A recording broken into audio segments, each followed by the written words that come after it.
All right, well, welcome everybody. I'm sorry this is quite loud, but that's the way it goes. I don't know how to operate that thing back there. Looks recognizable, but not working. So anyway, well, welcome everybody to this public hearing on a text amendment to repeal zoning in our community throughout Banks Township. Just kind of want to again say thanks for coming out and giving your opinions and letting us know where you're at. It's a big decision. Certainly been a lot on my mind, and I know on the other 4 board members' minds for the past 6 months. So thanks a lot for all of your input. We got a lot of letters. I'll read who sent those in a little bit. But I just want to say thank you to the school for letting us use this gym. We didn't know how many people would be here, so hopefully this is working out pretty good. But thank you very much to them for letting us use this. Congratulations to the boys basketball team who won their districts last week. Unfortunately, they fell in the regionals this week, but congratulations to them. And the girls are in the district final tomorrow night if you're looking for some entertainment. So congratulations to them. Yeah. And finally, it was a joke, but they took it seriously, and the concession stand's open with popcorn and stuff, so we might need it before this thing's over with. So with that, I'm going to call this meeting to order. We'll start out with the Pledge of Allegiance, flag's right there, and then I'll have an invocation. I pledge allegiance to the flag of the United States of America and to the republic for which it stands, one nation, under God, indivisible, with liberty and justice for all. Dear Lord, we thank you for bringing all these people to this meeting tonight safe. Lord, we thank you for everyone's interest in this community and its longevity and where we go from here and how to balance our rights with planning and what we want to see happen all at the same time. Lord, we ask for your wisdom as we discuss this and hear from our fellow community members. And Lord, we just ask for peace here tonight and calm hearts, calm minds. Thank you all for that you do for us. In Jesus' name, amen.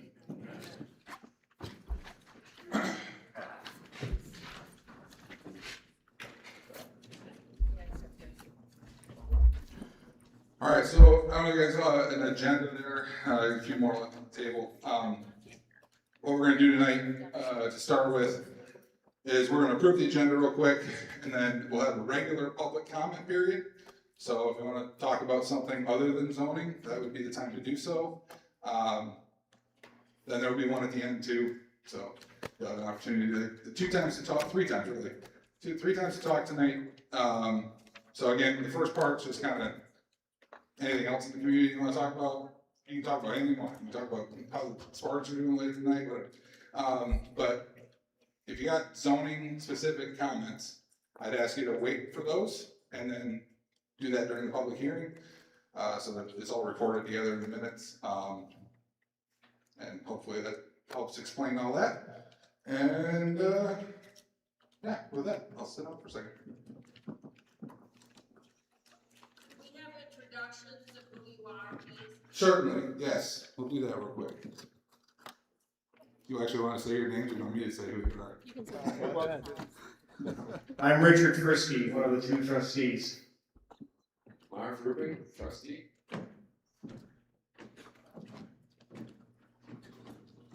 Katie Goldsmith, treasurer. Julie Tullis, clerk. I'm Alex Bushman, the supervisor, and Catherine Kaufman is our attorney down here to keep us on the straight and narrow. So You want to put that mic back in there for them? I will in a second. Oh, hold on. Unless you guys can all hear us like this. No. I doubt it. Okay. I got a pretty good voice, but you know. Yeah, it'll be a long night. All right. Then we have our agenda here in front of us. Any amendments? If not, we have a motion to approve the agenda. Julie makes the motion. Support. Richard supports. Any further discussion? All in favor say aye. Aye. Aye. Opposed the same? Okay, motion carries. All right, then, as I mentioned, this is an opportunity now for public comment about, I mean, I guess you can say the same thing twice, but preferably non-zoning things first. Paul, come on down.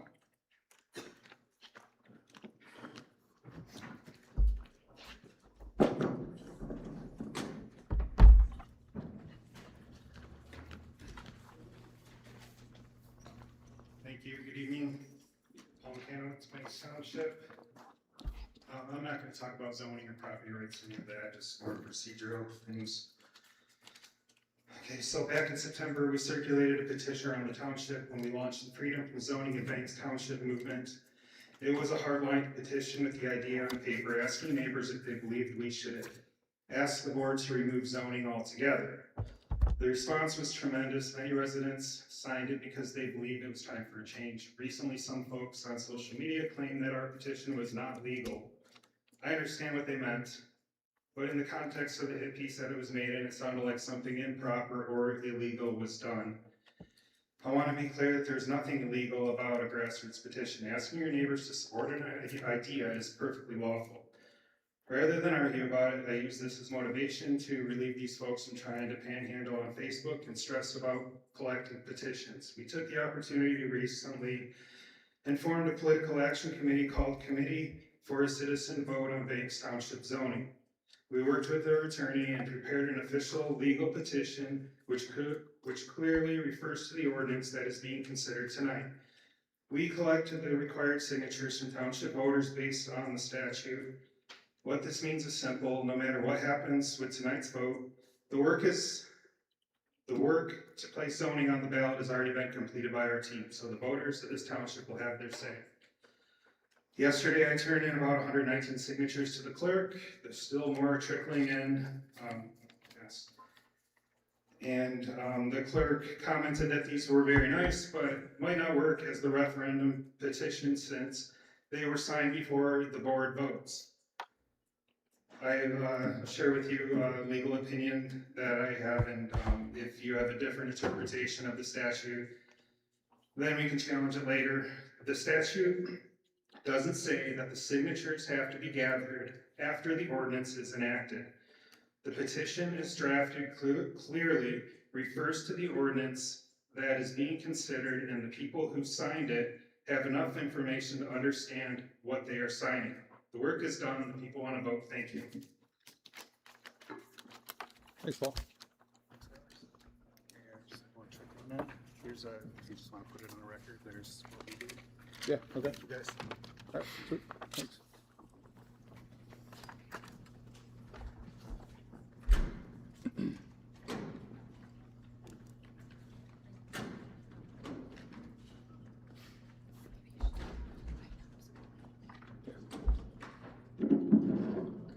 Jairus Rubin, I serve as the County Commissioner for Banks, Central Lake, Torch Lake Township.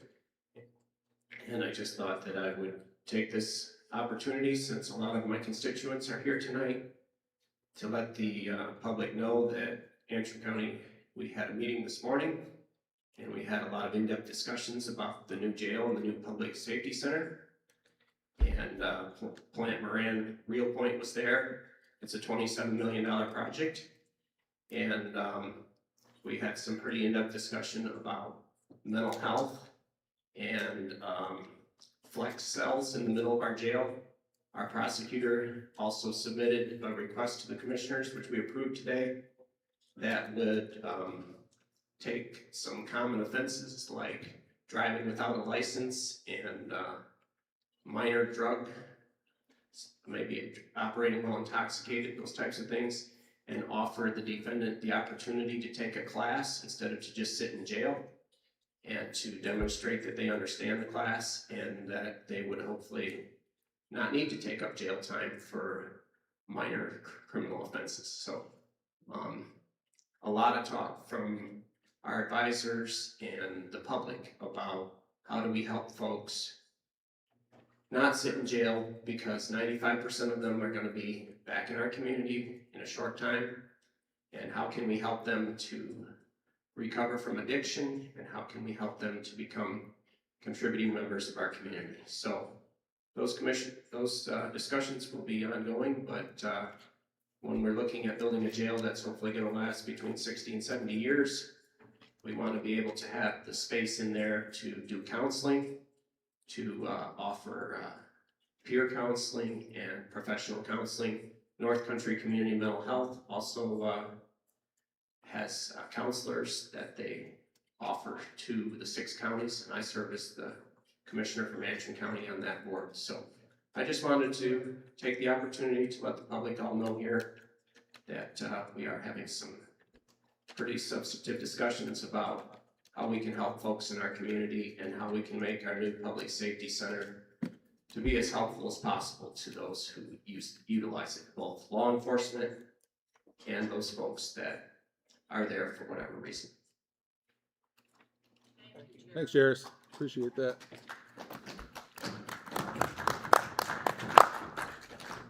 How's it going, everyone? Dr. Mitch Disson here. I'm director of the New People Foundation.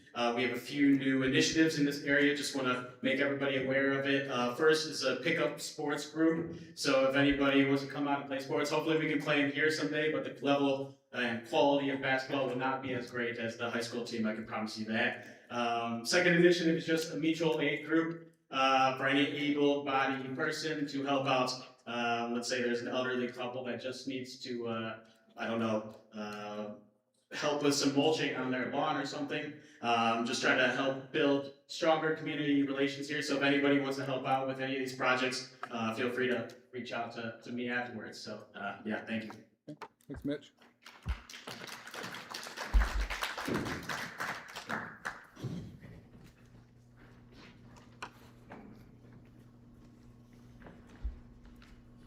Brad Waterman, Banks Township, that is live.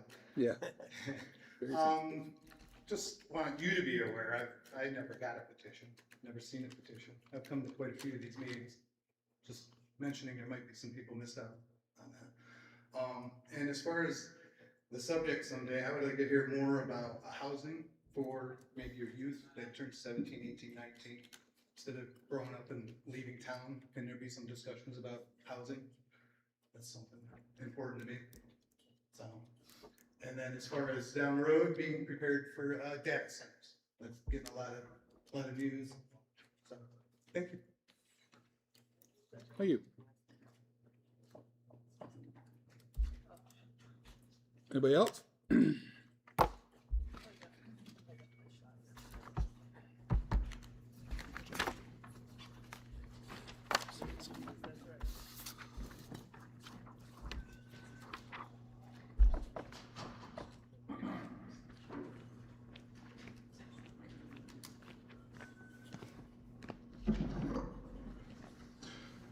All right, then we're going to move on to, so okay, with the rest of the board, I'm going to move the new business item up to the top real quick. We were made aware of the resignation of our maintenance and hall rental coordinator personnel last week. And I just want to thank them very much for their devoted attention to our hall over the past 20 years. I don't know how long they've been doing it. A long time. So thank you very much to Jan and Jerry for asking.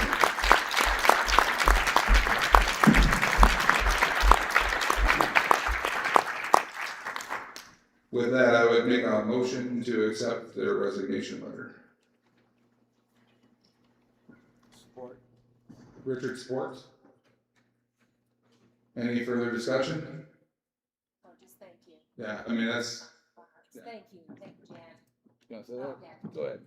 Thank you, Jan, and thank you, Jerry, for all you've done for this community.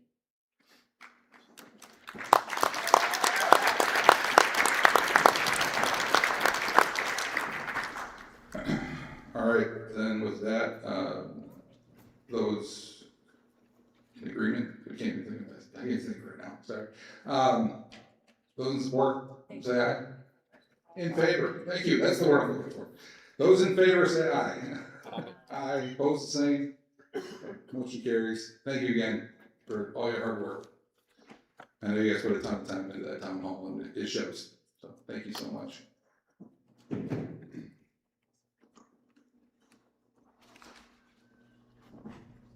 All right. Well, yeah. All right, before we start the public hearing, I guess we'll make a motion to go into the public hearing at this time. So, anybody has a motion? Go to public hearing. Marv moves, I'll support. Katie supports. Any further discussion? All in favor say aye. Opposed the same. Motion carries. All right, we're starting our public hearing now. Okay, so we've gotten a lot of letters. Before I get into that real quick, I want to say something real quick. This has been a big issue here for 6 months. There's a lot of people who are really worked up, and understandably so, on both sides. The zoning ordinance, I think, has gotten out of control a little bit. I think that there's been some things that have been added to that zoning ordinance that have just kind of taken on a life of their own and didn't get a lot of pushback, didn't get a lot of participation in our planning commission hearings. And so I can see where there are a lot of people who are upset about that and want to see change. And I can tell you, we hear you loud and clear. There's no doubt about that. But with that, and likewise, there's a lot of people who want to see it stick around, and they have a lot of valid opinions as well. And like I said, I've read a ton of letters over the past 6 months, and got a pretty good feel for where people are at with this thing. But I do want to say something. One of the letters was pretty disparaging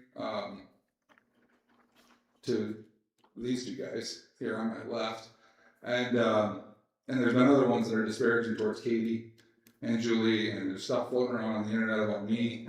I'm sure I just quit looking at Facebook just because of that. And I just want to say that nobody here is anybody's savior. Okay, nothing's gonna end tonight. Well, no matter what happens to the vote. And I just want to say that these two guys have been grossly demeaned for just having a difference of opinion. They look at the world differently than I do in some regards, and in other regards, we're in lockstep.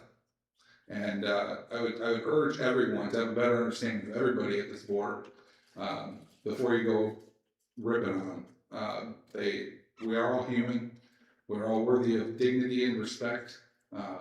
Everyone on this board works very hard to do the best that they can by everybody in this community.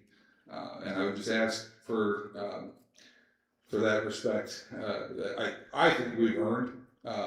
There's some who would say we don't, but so be it. So just think about that before you start ripping on people who are doing this job. We're all just citizens in this community with you. We're not some faceless bureaucrat in Washington, D.C. or even Lansing.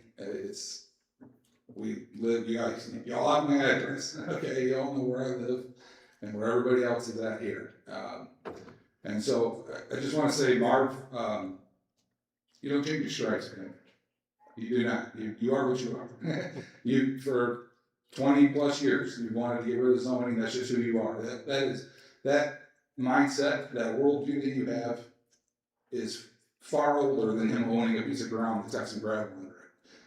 So don't think that he's just changing his mind because now he owns some property that he might make some money on, okay? Richard, you saw this letter, I'm sure. I find you to be an incredibly outstanding person that can be a role model for people. You got a great wife, great kids, great product, great business. I mean, there's nothing to disparage that I'm aware of. So I really do look up to you. And Julie, you get beat up a lot. You really do. I will tell you guys, I'm on the phone with her all the time.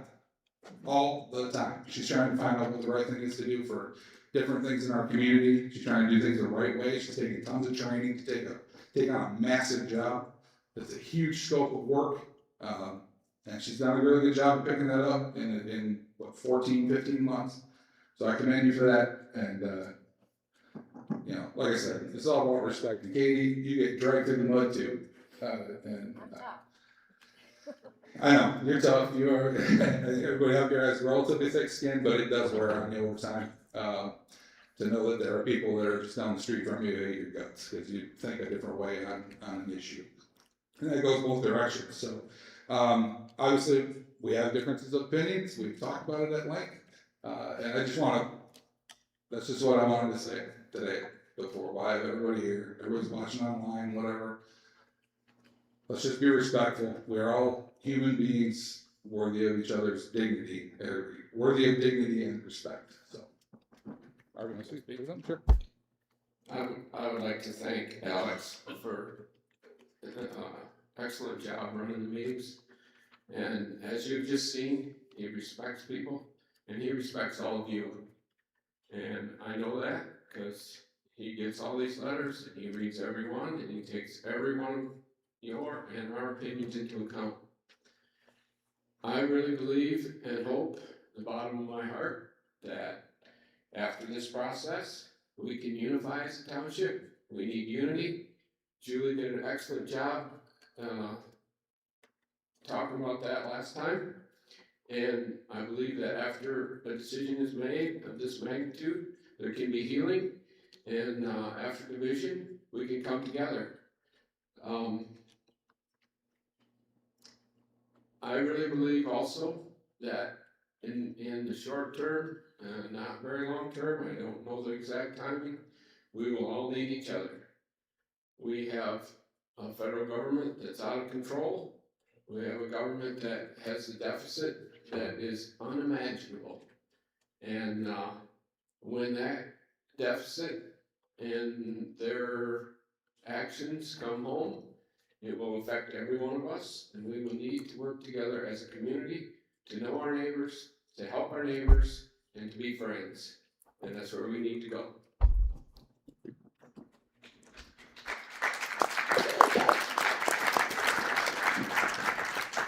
Thanks, Marv. Anybody else say anything?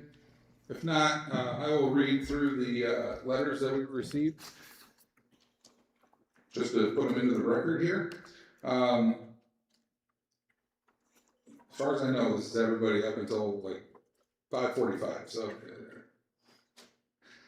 we have received letters from Dave and Donna Harris, Gregory Zimmerman, Mary Froling, Bruce Lydell, Hannah and Tanner Yerk, Jack and Ardith Torringa, Becky Richards, David and Deborah Trumbull, Dave and Barb Bursuter, Heidi Hornaday, Donald Miles, Dwayne Abramowski, Phil and Laura Edwards, Julie Waterman, Catherine Drayton, Pat Chapman, Thomas Mann, Ray Beer, Tyler and Anna Beer, Rich and Casey Frisky, John and Evelyn Frisky, Robert and Maureen Lagerstorm, Andy Farthman, Leslie Lee, Catherine Cowell, Leela Vansel, Dennis and Diane Jensen, Sarah Rosso, Linda Spevacek, Lean Bigos, Arlene Westhoven, Lee Georges,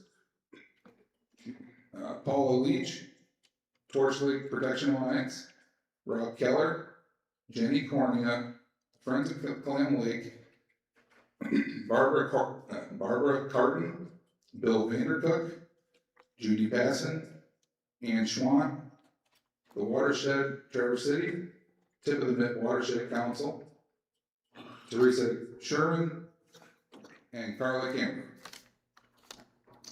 All right, now that that's in there, we're going to start just receiving public comment. It'll be limited to 3 minutes.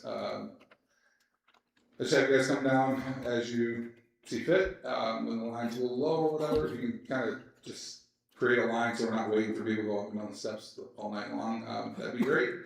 I'm sure none of us want to be here till midnight, so, but if we are, great, whatever. So, come on down, we'll start taking the public comment.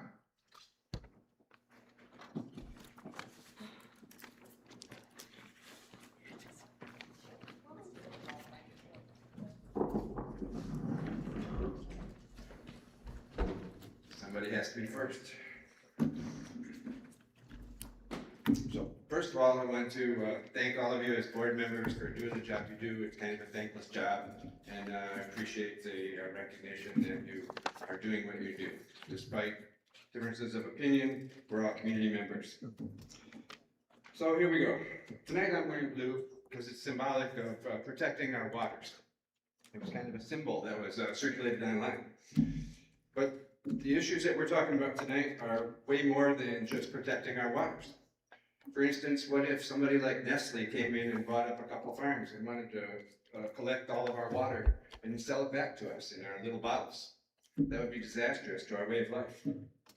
We have ordinances in the zoning that are meant to protect us from commercial exploitation, as well as our friends and neighbors. We all have the ability to aggravate our neighbors. So we have ordinances that protect us from each other. We have building ordinances, and that's what the ordinances do, is help us build a community. We have a plan, the master plan, that takes us forward. And zoning is the tool that we use to accomplish these things. We have building ordinances, and so far we have ordinances against adult activities like a bookstore or a theater. We have ordinances about billboards and signs. I love living here. I don't see billboards everywhere. We don't have any hazardous material storage. We regulate junkyards. We have setbacks. One issue that's near and dear to everyone is short-term rentals. We have lighting ordinances. We live in a lovely dark area with dark skies, and we don't want to be polluted by one another's bright lights. We have noise ordinances. God help us if somebody wanted to sponsor truck pulls on their property. That would be obnoxious. We have a way to work around the restrictive nature of some of the ordinances with variances. There's a procedure in place to alleviate some of the stress. So I ask you tonight to please don't abdicate your responsibilities to manage the zoning ordinance that we have. To stop this now, and please reverse course tonight. Again, I thank you.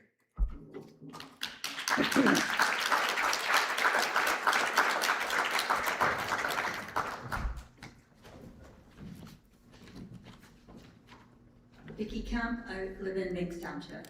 So mine are more questionable things about how the board is handled, but I'm not real familiar with your policies and procedures. So the number one is if a person, I believe Mark, if I'm not mistaken, made a motion several months ago to stop zoning. Happened originally, then it was denied, and then he brought it up again. And my understanding was it was not on the agenda, and it was pushed through, and this is what brought us to today. So I have concerns about that. So secondly, I've been on lots of different boards and lots of different associations, members, and I'm used to the policy that if a member is going to benefit from a motion, they restrain from voting. And I believe that has not happened. So I wondered why that hasn't happened, and do you have a policy in that effect? And if not, why not? So because I believe, all this has to do with benefit. Now, my understanding is I'm newer to the community. I've only been here 8 years. I live off of 31. I can go within 10 miles to the west, or excuse me, to the south, to the north, and to the east, and there's a gravel pit already in place. So why do we need another gravel pit? He talked previously, oh, well, there's going to be a shortage. I've never lived anywhere in the U.S. with so many gravel pits within my neighborhood. So I'm concerned about that too, is the big push for the huge gravel pit, when I don't see there's going to be a shortage. So that's just beside the point.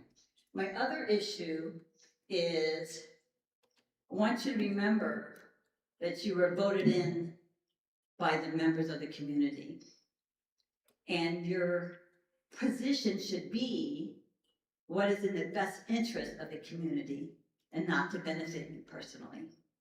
And a second thought is, can the community, because they're voted in it from the community members, can the community members come up with a petition to have that board member removed before their term is up? So those are my questions about your part, because I, again, belong to an association, and that is one of our policies, is that if members are not happy with what's happening on the board, we as members have a right to ask for that position to be removed, or them to be released from their position. So that's something I thought might be food for thought. Thank you.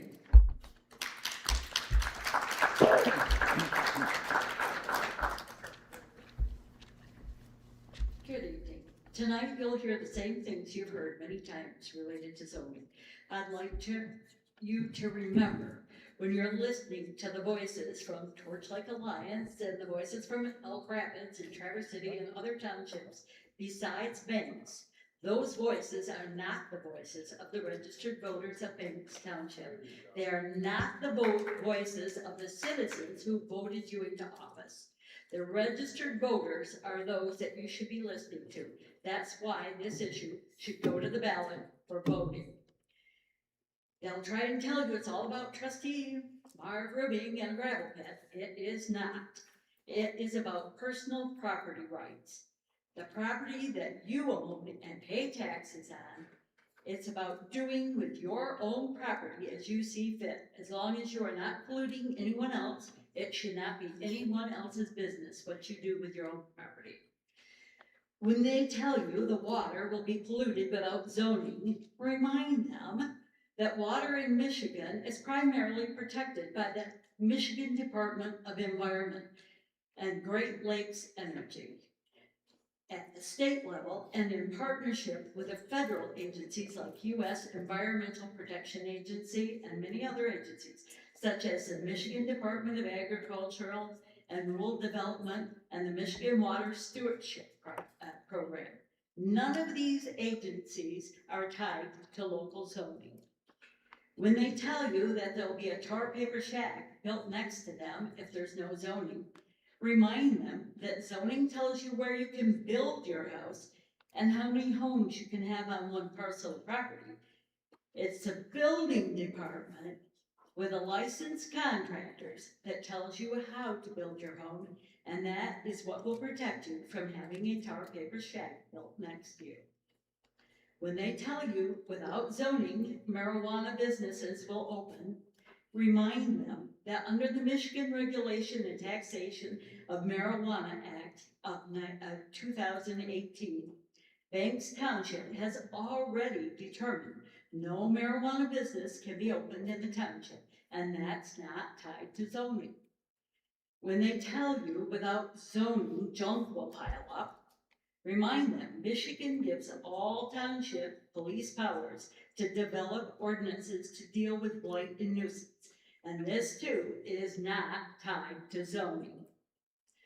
When a young man with his PhD in evolutionary biology tells you hundreds of diseases that he believes come from gravel pit, I'd like to remind you that Craig Stanley, who grew up in the gravel pit, has expressed to you before that he's in his 60s, not on any medication, and is in perfect health. I'd also like to remind you that we've had gravel pits in Banks Township for years, and I don't see an epidemic of health problems or deaths related to them. Hey, Patty, it's 3 minutes. What? Yeah, My we're at 3 over? minutes, I'm Okay. sorry. I'll gladly take your letter. All right, thank you. You're welcome. Thank you.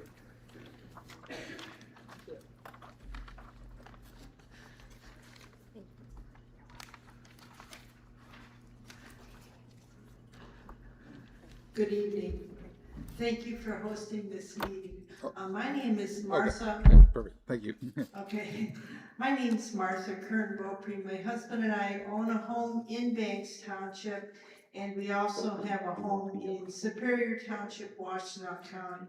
I personally have held township and county elected office for 40 plus years now. So I've sat in your shoes, I sat in your seats, and I faced people at microphones for quite a while. I am encouraging you to retain your zoning ordinance. It may well need updates, it may well need clarifications. That's good local government. You may be faced with more land usage questions that ordinance will help you negotiate. Data centers are coming up all over the state of Michigan, as well as other parts of our country, and we need good written legal policies in place to manage those. So I recognize your zoning ordinance may well need improvements, it may need clarifications. That's fine, go ahead, proceed with that, analyze them, but please don't throw it out, because you will then be left defenseless. And what these ordinances do is protect property owners from one another. Thank you. Thanks, Martha.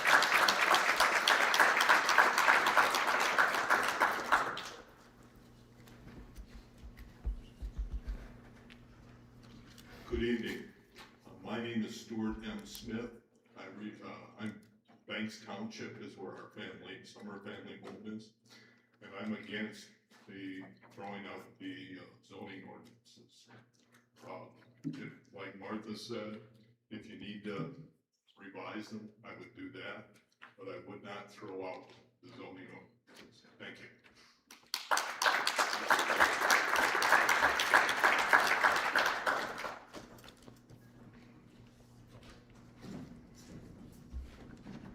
Judy Curry in Banks Township. I want to mention that at the last meeting, the Planning Commission meeting, a lot of people seemed to be confused as to what it was that you were trying to demolish. They seemed to think it was the building permit process and not zoning. A lot of people made comments to that effect. And I wonder if that's where all the idea that we will gain so much freedom from having our zoning taken away. Obviously, building permits come from Lansing, the rules that regulate that, and that's not what you're doing. So maybe you would like to clarify that for everyone so that they know what they're getting. As you know, there are real estate developers who are swarming our area looking for some place to put a data center. They've been in Kalkaska, they've been in Hayes Township. Some of our neighboring townships have put moratoriums on building data centers in their townships. That makes us even more attractive. So if you get rid of zoning, we will be wall-to-wall data centers or whatever other things people can come up with. And that's not just people here who will have enhanced freedom, but that's people coming from all over the United States knowing that there's a little bit of Michigan shoreline where there is no zoning.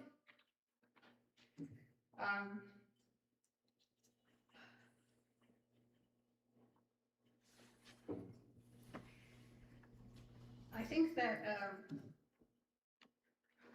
we might follow the example of some of our neighboring townships and think about this a little more deeply.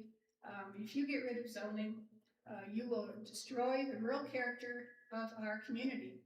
And I don't believe that anyone has given anyone on this board a mandate to do that. Thank you. Judy?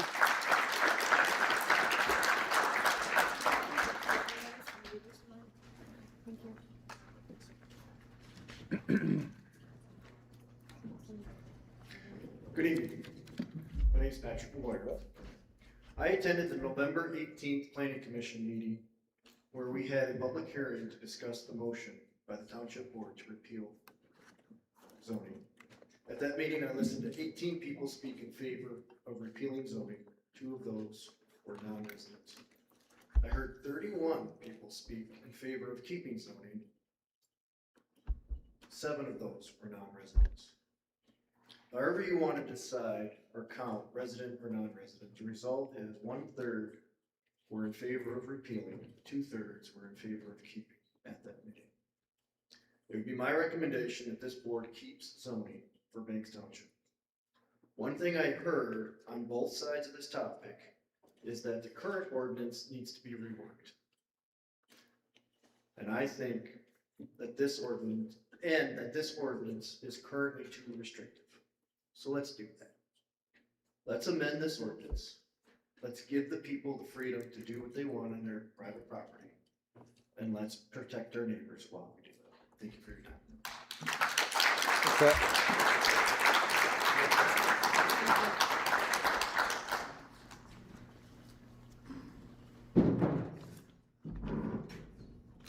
Good evening, my name is Sue Winter, and I'm a full-time resident of Banks Township since 1994. My husband and I have owned property here since 1993.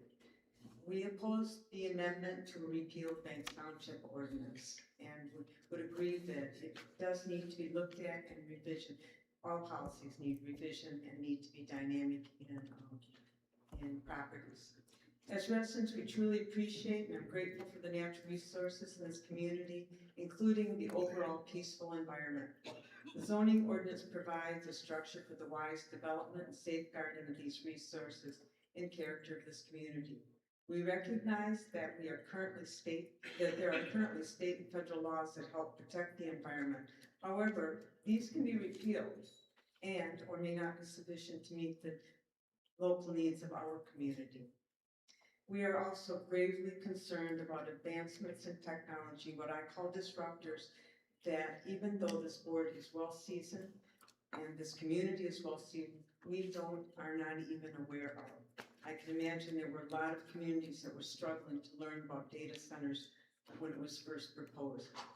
Technology is moving at a rapid speed, and we just don't know what's coming around next.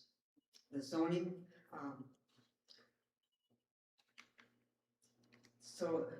we're greatly concerned and that we may be unaware today that what will significantly impact this township without a zoning ordinance to help guide elected officials in determination of appropriate use of our land in our community. As stewards of this land, we believe repealing the Banks Township Zoning Ordinance will negatively impact on our ability to make wise and appropriate decisions regarding land use and future development. We appreciate the opportunity to provide public comment and the board's work on this issue. Thank you.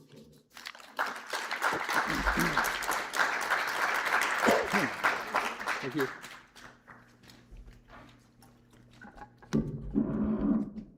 Everybody's turning in their homework, I'm not sure I'm prepared. Just wanted to say, Doug C., Banks Township, we will get through this. We'll hopefully still be friends, we'll definitely still be neighbors, so let's work together. There are problems with the zoning, it has some overreach, it needs some revision. My suggestion would be form a committee of people from both sides of the aisle and work on it.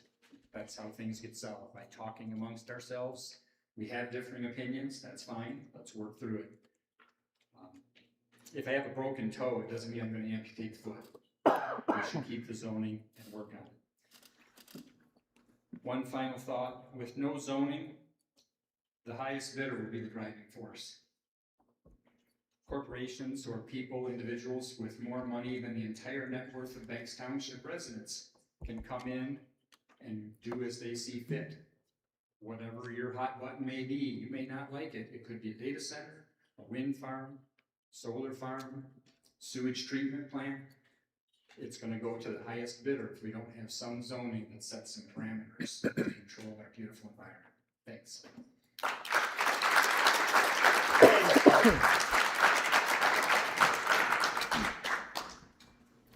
Ani Bushu, hi, hello, Tara John and Disnikov, but I would actually paying addition to cause. My government name is Tara John. I'm also known as the woman that speaks the language of the wind.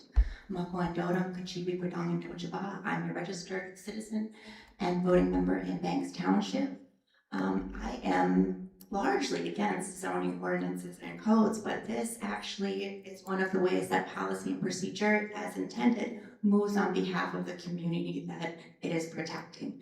And this, although it might be outdated and overreaching, definitely needs to be reworked and still withheld. Zoning is how you are held accountable to your neighbors, and the respect that you should have for your predecessors that put work and hours into writing that zoning code should be relevant as well. Thank you.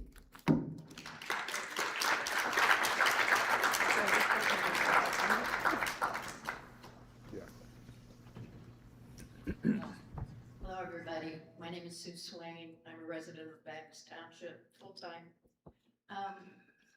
Boy, everybody has spoken my words and my feelings. Although I really believe that we should be able to do what we want on our property, on our land, providing it does not harm others. We've seen recent actions of disrespect.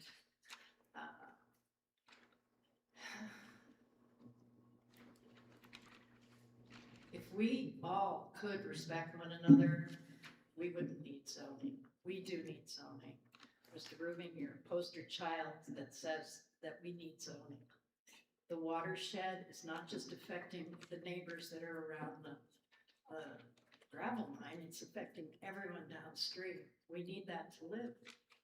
So to say that we need to get rid of zoning is to say that we are making ourselves vulnerable to those who have the most money, or those who have the most sway, or those who have their own interests on top of their neighbors' interests. I'm a little nervous. I appreciate the work that's gone into the zoning already. I know people have spent a lot of time, done a lot of good work. I would also like to see a committee or some sort of a more democratic process where we citizens are allowed to impact what goes into the zoning. And I don't think it needs to be that complicated. I think we could do that with the technology that we have. More minds are better than fewer minds, so. Yeah, can you speak? Sorry. I was just suggesting. I guess they're interested in what you have to say. What? I guess they're interested in what you have to say. Really nervous. Yeah, I think that if there was a process by which people could participate in pulling back the zoning so that it's not what we're doing personally that doesn't have an effect on others, but yeah, I would like to see more democratic participation in looking at and reviewing and revisiting the zoning. I'm for the zoning. I don't feel that it has to infringe on my right to do what I want where I live. So thank you all. Thank you.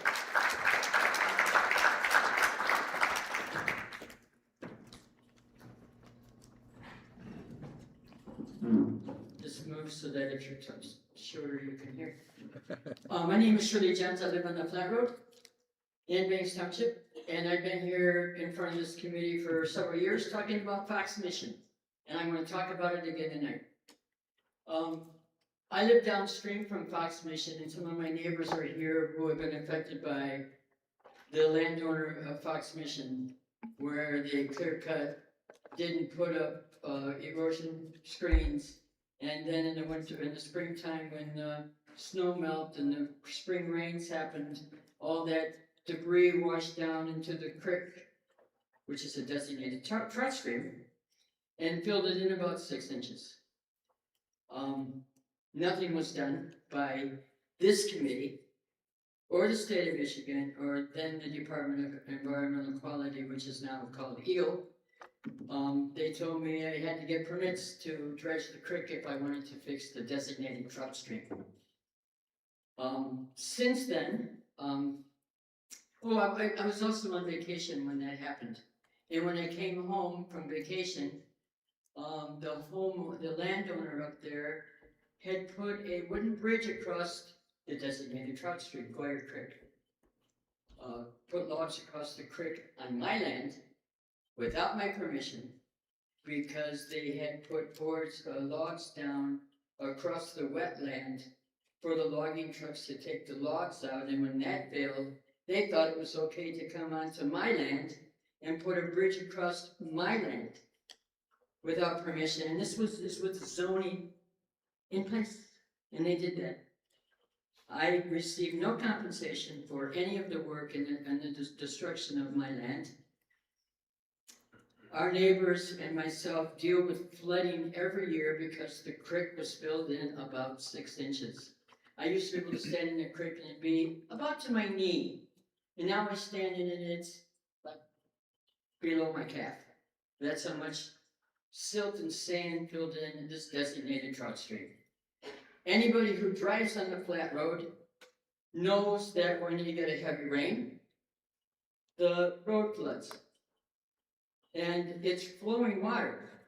And the county put cones on it to caution people. In fact, they even leave the cones there because it happens so often. Last year, we were down there looking at the flooding to see how deep it was, and we witnessed a vehicle almost flipping over, because as it hit that flowing water, the driver lost control of their vehicle. And that's all because somebody didn't make the people in Fox Mission do the right thing. And we just compared notes again. Yeah, your backyard floods. Oh, yeah, mine does too. It's horrible. Irreparable damage was done. So as a consequence, I also support zoning. We're at 3 minutes. Just 30 seconds. I think the Finish best it up. thing to do is to get a citizens committee and repeal the zoning. Got it. Yeah, I mean, repeal it, refine, Work on rework it. it. I got you. Because I support affordable housing also.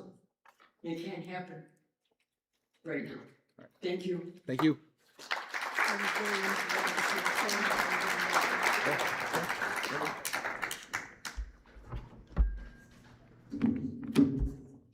Where am I supposed to stand? Here, okay? Yeah, you can come a little closer if you want, but yeah, it's good. Hi, I'm Coral, and I live and own property and vote in Banks Township. I've never been to one of these meetings before. Not because, what was it that was said, that I didn't care or I wanted to wait until there was a problem. But I get very uncomfortable around people. So what I do is I read it, the notes online, and if it sounds especially salacious, I go on YouTube to see exactly what was said.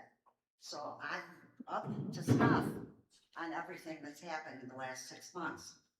And I appreciate the fact that you want everything to be calm and polite. But I've not discussed this issue with anybody. Anybody, ever. This is my own thoughts as a taxpayer and as a voter. And because I don't know a lot of people in Ellsworth, I don't talk about politics to anybody, I take voting very seriously. So I read everything that anybody sends me about why they want to be in position. And then I go online and I read about them. You know, were they really, already a member? Or did they do this? Did they do this? And I've had some concerns. And again, I'm not saying anybody's not a wonderful person. I'm not being malicious. I'm not being mean. But as a voter, I've been concerned because Mr. Rubin has been trying to put through Try this. speak into the mic if you can, Laurel. Sorry. This- You can bend it. I don't like touching things. Oh, fair enough. This gravel since 2017. And so, to be honest, I didn't vote for you because I thought the only reason why you wanted to be here was to get your gravel mine in. So that was my concern. And then this whole thing came up about the zoning. And then I thought it was just another way for you to get your gravel mining in.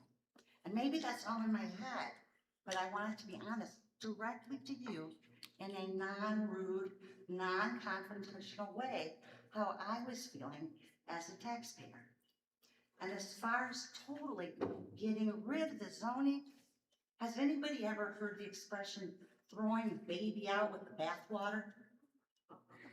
We currently have a system that when somebody wants to do something, I'm not saying it's not a perfect system, like what everybody else said about this. As a synopsis, it could be better. 3 minutes. And I want you to remember that. I will do so.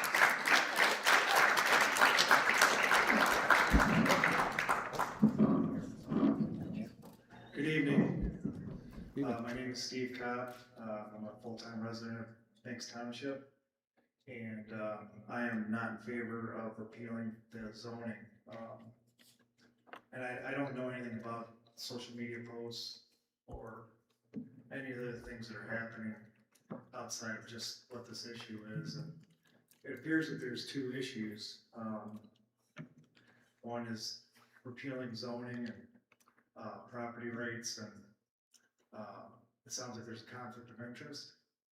And if there's a conflict of interest, you need to recuse yourself from voting. And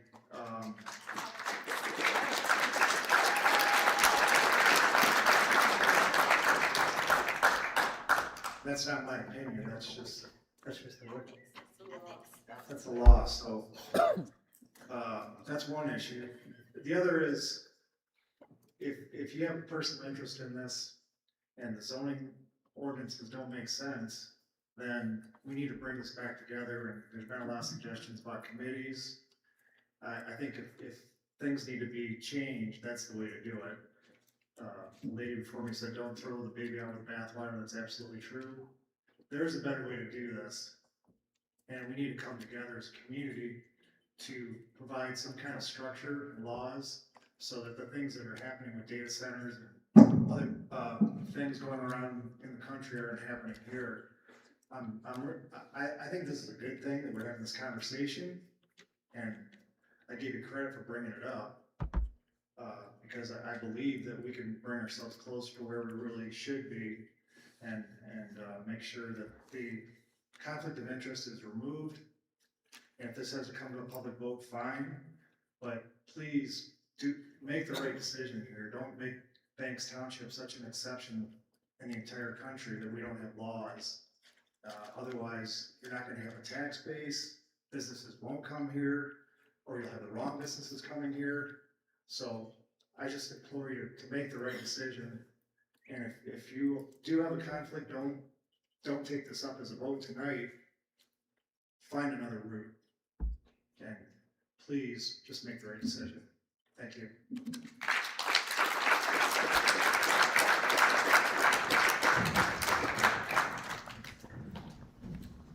Hello, name's Rick Evans, a full-time resident of Banks Township since February of 1999. So I was involved, and not necessarily involved, but around for the first adoption of the zoning ordinances, and I know that there was a lot of headaches, a lot of tension around that, even coming into the zoning. But the fact now, echo a lot of things that were said tonight, Marv in particular. I mean, whether or not there's an application on the table right now, I mean, I serve on a lot of boards. You have to recuse yourself. I mean, it's as simple as that. And I don't understand being in a governing body, how you can serve on a board, have a personal interest, potentially of very large dollars. And I know, yeah, there's a lot of things at play, but that's just part of you have to recuse yourself. There's no way you can take a vote on something you can directly, personally, financially gain from. That's just kind of how this game works. If you want to change things, that's not the seat to be in to do it, quite honestly. I mean, I know that's just kind of how it is. We all live downstream to some degree or another. Water is a huge issue that a lot of people brought up. We all live downstream, so whether or not somebody's even from this township, I mean, anybody downstream is kind of hard to gig anymore. I mean, we all are old enough, a lot of us are old enough to recognize that you can have one bad player, and that can spoil a lot of things. I think the water plume in Bel Air is a very good example of that, affecting an untold number of people in ecological systems. So we are all part of a bigger system, whether we want to be or not, and we have to respect that. I think the zoning ordinances allow us at least the space to debate that. If we repeal all that, all of a sudden we don't have anything to base any of that on. So I'm certainly very supportive of keeping the zoning, and if there's any conflict of interest, I would certainly hope and respect that any members that have any kind of a conflict of interest would recuse themselves from the decision. Thank you.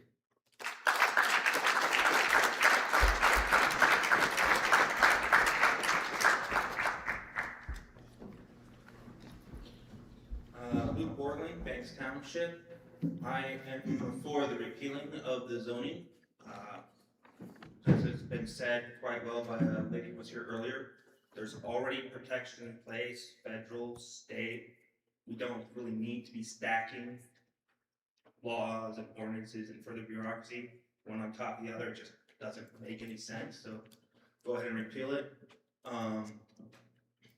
I believe, a gentleman was here, mentioned that there's a petition going around, which I have signed, that will actually put this on the ballot. So somebody mentioned bringing in democracy. Awesome. Let's go ahead and put it on the ballot. Let the people of Banks Township vote. You won't have to worry about, who's saying what here. We'll just, the people will vote one way or the other. And as for whether or not one member of this board or another ought to recuse themselves because they will benefit from the repeal of zoning, none of you can vote. Not one of you can vote. Yes, Marv Rubin will be able to put in his gravel pit with zoning's done. You'll be able to build a deck on your house without zoning and without having to go through the zoning process. You'll be able to build a shed in your backyard without having to go through all that. It benefits all of you. The fact that it happens to benefit one more than the others shouldn't be an issue. Thank you.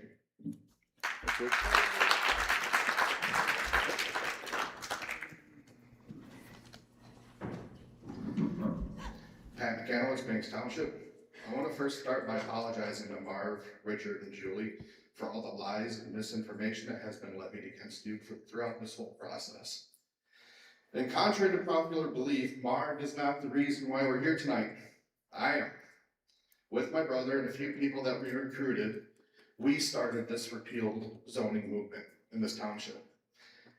We did this after I had an unfortunate, deplorable run-in with zoning officials that led for me to read up on the zoning ordinances. Only discovered just how heavy-handed, burdensome, and overreaching zoning is in Banks Township. These ordinances are so bad that potential businesses have been driven away due to how restrictive the rules are, and has been publicly stated by business owners that they try to stay away from Banks Township because of how bad the ordinance is. I tried to go the normal channels in order to get the ordinances changed, only to find out that they're slow-moving and cumbersome. Unless, of course, you're part of the special select group of people, then your issues will get taken care of in a prompt manner. We can see that by the unveiling of this atrocious master plan, the future of Banks Township is nothing but even more erosion of private property rights. It's gotten so bad now that you guys want to control the swimming pools, tell us how many, what size campers we can have in our yards, and now we have to worry about zoning administrators sniffing around our toilets. Now I can see there are quite a few people here speak on behalf of keeping zoning. I want you to ask yourself, how many of these people live here, vote here, pay taxes here? How many of these people are your constituents? I'm sure it's not that many. While we have submitted petitions with real constituents' names, over 200 people the first time, 125 the second time, each of those should be counted as an equivalent to a written letter. These are the people you need to answer to. Now I'm sure why you're asking yourself why they aren't speaking up for themselves, well the answer is they don't want to have a target painted on their back. Everyone has seen or heard the lies or misinformation that has been spread by our esteemed neighbors. They are afraid that will happen to them as well. We now have seen how willing certain leaders are able to discourage people that they disagree with. They have gone so far as to have their lies printed in local papers, hence me apologizing to you board members at the beginning of this speech. The people that are here say that they're here to protect water. In reality, they are here to protest Marv. The rest of us are here because we want our rights and freedoms restored to us as property owners. Now, having said that, stop it. Having said that, Alex, at the beginning of this meeting, I'm very happy to call you supervisor. What you did with Marv, Richard, and the rest of you, thank you for that. Thanks, Pat.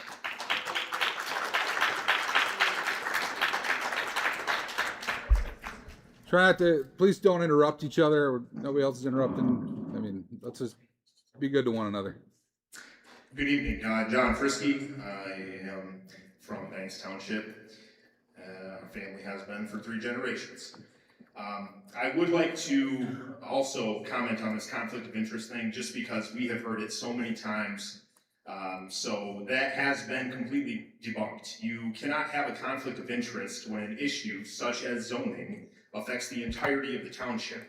The board wouldn't be able to do their job if they weren't allowed to support or oppose issues that affect the entirety of the township and by default themselves. That's why we vote for the people in these positions, because we elect people that we believe reflect our own will as the citizens. The township attorney has confirmed this as a fact. If an issue gave a particular or individual advantage to a board member, that would be different, but you can't make that case when an issue affects everyone. If there's a majority who want zoning, those of us who believe it would be best removed will accept that and would work to reform it to be less burdensome. Even though that would be quite a process. Anyone that has been to a bunch of these meetings, has gone to a planning commission meeting, it is way easier said than done that we will just amend and reform the zoning ordinance as it is. But if a majority do not want zoning, then those who do want it should respect that outcome and work to be neighborly in efforts to resolve differences that might arise. Were zoning to be repealed, a few specific ordinances could be passed by the board aside from zoning to address specific scenarios that have been brought up as concerns, such as large solar farms, strip clubs, towers, wind turbines, etc. This approach would still allow for a repeal of the lengthy and extensive zoning that causes frustrations and problems over much smaller, less impactful issues, as well as save the township the time and expenses associated with zoning as it currently exists, such as the position of zoning administrator, the planning commission, the board of appeals, all the legal counsel that goes into all the back and forth regarding all the issues of surrounding zoning, all the required and associated meetings. The only way to truly yield to the will of the voters on this issue is to allow us to vote, and the only way to do that is for the board to vote for the initial repeal. Whether you personally support zoning in its entirety or not, please consider that allowing this to go to a vote of the people is certainly the most fair and unbiased way to resolve this issue for the township. There are many voices speaking to the debate from outside the township. The noise of all of this distracts from the main point. The people who should decide this issue are the tax-paying resident voters of Banks Township. We have never been given that opportunity, and it is time. Thank you.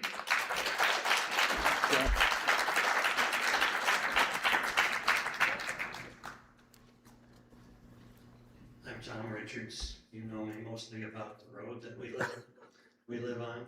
A little bit of background. Beginning half of my career was in broadcast communications, radio and television. My responsibility was to keep people informed.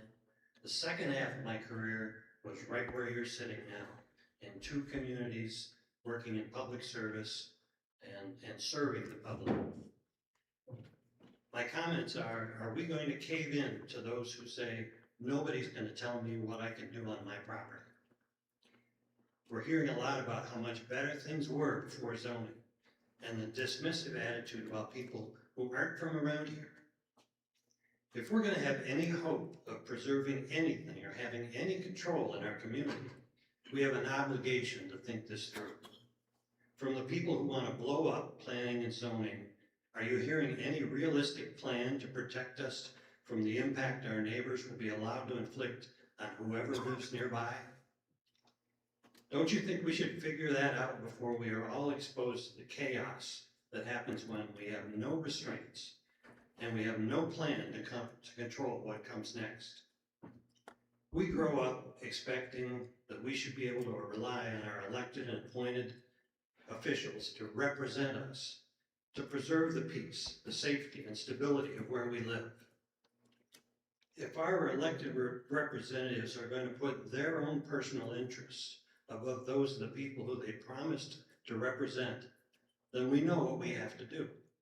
We have to get Banks Township back on track with honest and respectable, responsible people who understand and respect what the concept of public service is all about. The board's vote has resulted in a lot of people promoting the idea that local government is the problem. Every one of you were elected to represent us in local government. Let's take action tonight to demonstrate that local government is our tool for preventing problems and solving the ones we can't prevent. It will only take one of you to change your vote. One vote is all it will take to prevent what will assuredly result in an enormous amount of public humiliation and media embarrassment for you and for our township. It's not too late. As our representatives, you can still fulfill your public service obligation and put this divisive issue behind us right here and right now, tonight. Thank you.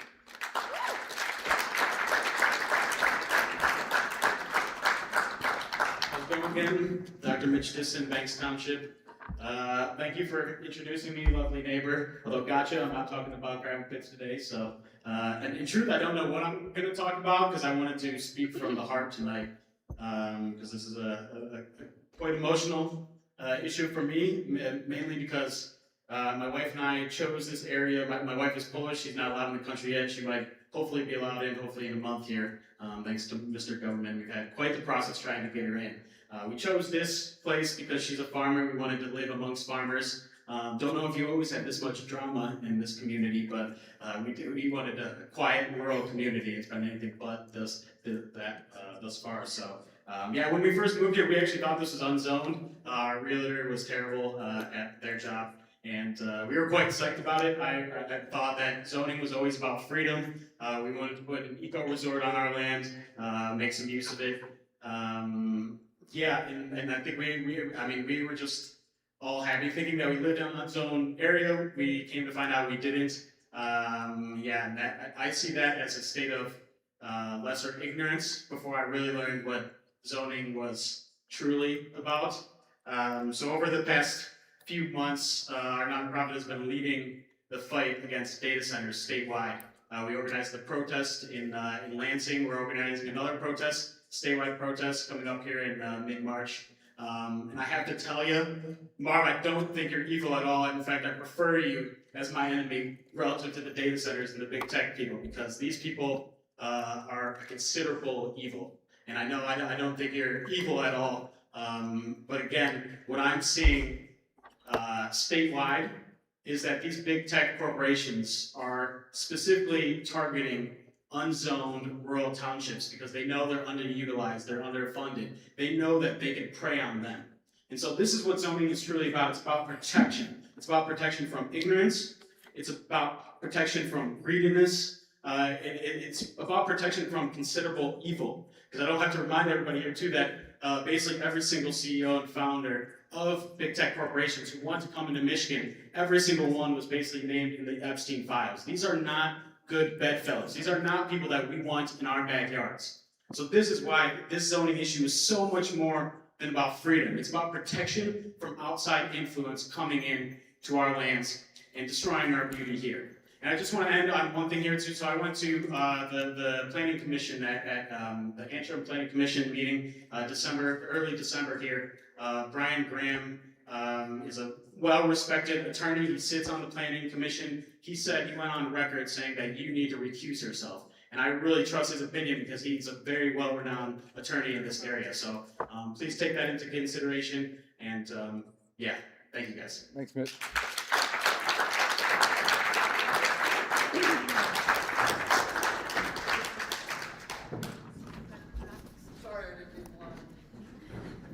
You're a teacher. You're supposed to listen to directions, aren't you? Go to the office. Yeah. Anyway, Rob Essener, Banks Township resident. Appreciate you guys being here. Appreciate your service. We're fighting a problem that's kind of, just thinking about it, it's the oldest time. The preamble of the Constitution, I believe, starts out with we the people. Or does it start out with we the individual? And but right away, right after the Constitution, we went to the Bill of Rights. Try to balance those two things of group and individual. And you guys are sitting in that spot again tonight. And hopefully, thank you, everyone. I know I'm not supposed to address the crowd, but for being part of we the people, because really, truly, we are fortunate to be in a democracy where we can agree and disagree, agreeably or disagreeably in some cases. But when we do have the opportunity to talk to each other, to listen to each other. And then the last thing I'll say is in my English class, I used to write a paper and Dr. Dago would just nail me to the wall because I would say something like, I think, or I believe, and she would, big bold red letters, I don't care what you think, tell me what the facts are. And boy, they're kind of interesting to figure out what those are. As I've sat through multiple of these that you have and trying to hear somebody that you know, and you know that, no, that really isn't true, although I think they think it's true, and I've been in the same boat where I've been, oh, that sounds right, but then realized later it wasn't. So good luck sorting out the facts, but I encourage you to work hard at sorting out the facts too, not the feelings and beliefs. All right, my 3 minutes are almost up. Oh, you got 90 more seconds.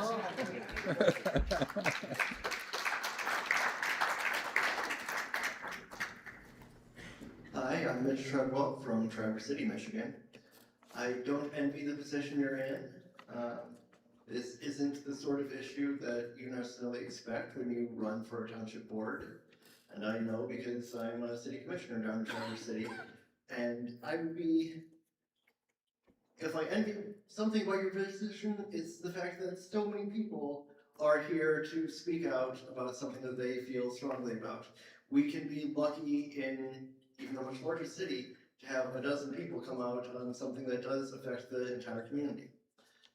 And zoning is certainly something that can affect a community. It is one of the few tools, and that's what it is, a tool that can provide guidance of how the community should and will develop in the future. Whether you want certain uses next to other uses. And that is one of the ways that you can protect the charm that you have here in Banks Township. That you can keep Atwood the adorable, that you can keep Ellsworth as elegant as it is, by recognizing that those are community centers and can have certain uses that you wouldn't have otherwise. And through that, concentrating certain uses in certain places, you can preserve more of the rural character in the surrounding area. If you are here in Ellsworth, you don't have to worry about a shoe factory going in right next door or a sawmill and making a lot of noise that is difficult to sleep. But there are places where those could open in Banks Township. If you are a farmer, you're not worried about some developer from up in Charlevoix buying the 20 acres next to you, putting in 30 houses that, yes, housing is a need, but if you change it to that more suburban character, then you have a lot of people that could complain if you decide to have more cows on your farm, as is your right. Zoning is a way that we can have those limits of what goes where, and we can plan for the future. Can it get too much into the weeds? Absolutely. Last month I had a meeting in which we spoke for 45 minutes about the definitions for fences and how they should be permitted. But Banks Township has a much slimmer zoning code than Traverse City. Can it be reformed? Absolutely. That's the important part of the process, is that zoning is a tool. It is a transparent tool that goes before the whole community, that has to go through the planning department, has to go through the township board, and gets the entire community aware of the changes that are coming before it and how we can plan for those in the future. Thank you.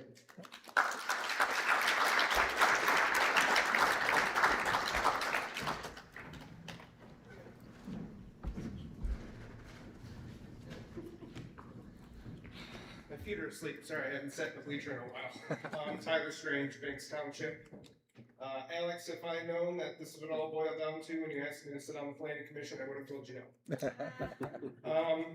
Everyone knows the pros and the cons of each. I think you all know where I stand on it. I made that pretty clear when we did our planning commission meeting. But I think there's a path forward for change. I think to repeal zoning, just to go back and say, hey, we need to protect ourselves from various situations, developers, uncontested corporate money coming in. Isn't that what zoning's here for in the beginning? We can make paths forward and change in terms of, there's an issue with the budget and how much money we spend with consultants and lawyer firms. Why don't we lean that down? Create standard operating procedures within the township for each board so that the planning commission, the township commissioner board here, and others throughout it can follow, so we don't need to constantly have that representation and spend that money. I also think it would be helpful to put another survey out to the community to find where the big problem items are, so that way the planning commission can have a conversation on it and get more community involvement that way. It's not a perfect process. I'm well aware of that. I don't think we need to throw it out, but let's change it. Let's not remove it completely. And that's all I have to say. Thank you.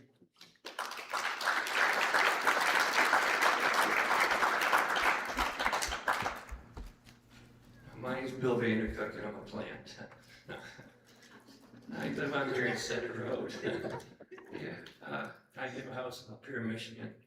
I just want to say something. Alex started out, and I just want to encourage this. The good book says to love your neighbor as yourself. Whatever the vote comes tonight, just keep that in mind, right? You got neighbors, might not agree with them, but just go back to that. Another thing, what we do, whatever you decide to do is going to affect somebody, okay? If you decide you want police powers, that's going to affect somebody. If you want zoning, that's going to affect somebody, okay? It's not just going to affect your neighbors here in Banks Township. Sometimes we get thinking about, we're just all about Banks, okay? I was a little kid when my grandfather said in Roanoke, Michigan, some of you heard this before, that he asked me on the front porch, he said, Billy, what do you think I could see from this house when I built it in 1916? I said, I don't know, Grandpa. I was 10 years old. He said, only 4 farms. I was standing surrounded in houses. That struck with me and stuck with me all my life. As a real estate broker for over 30 years, I gave up my license this last year. As a real estate broker, I stood in a farmyard one day, and a farmer said to me about his land.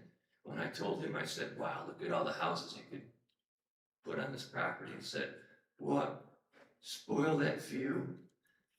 It changed my whole attitude about land, the way we look at it. It really did. It was like somebody pierced me up on that hill.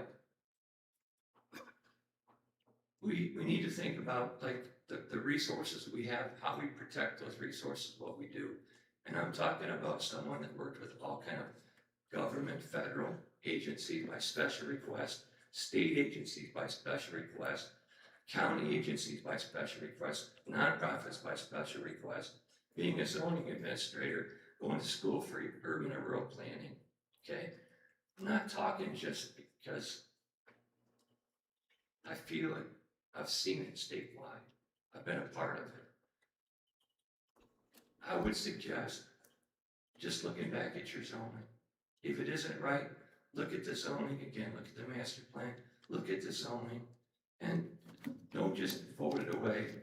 And if you do, there's processes that you can go through to try to bring it all back, if that's what you want as a township. But remember, your neighbors, and your neighbors to other townships, to counties, to the state. Thank you.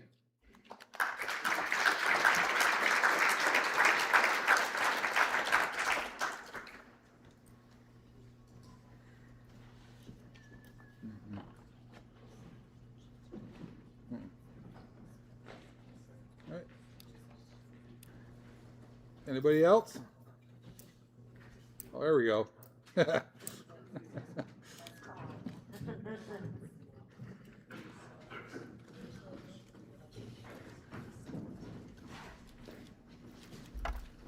Hello, I'm Walter Rosenthal from Marion Township.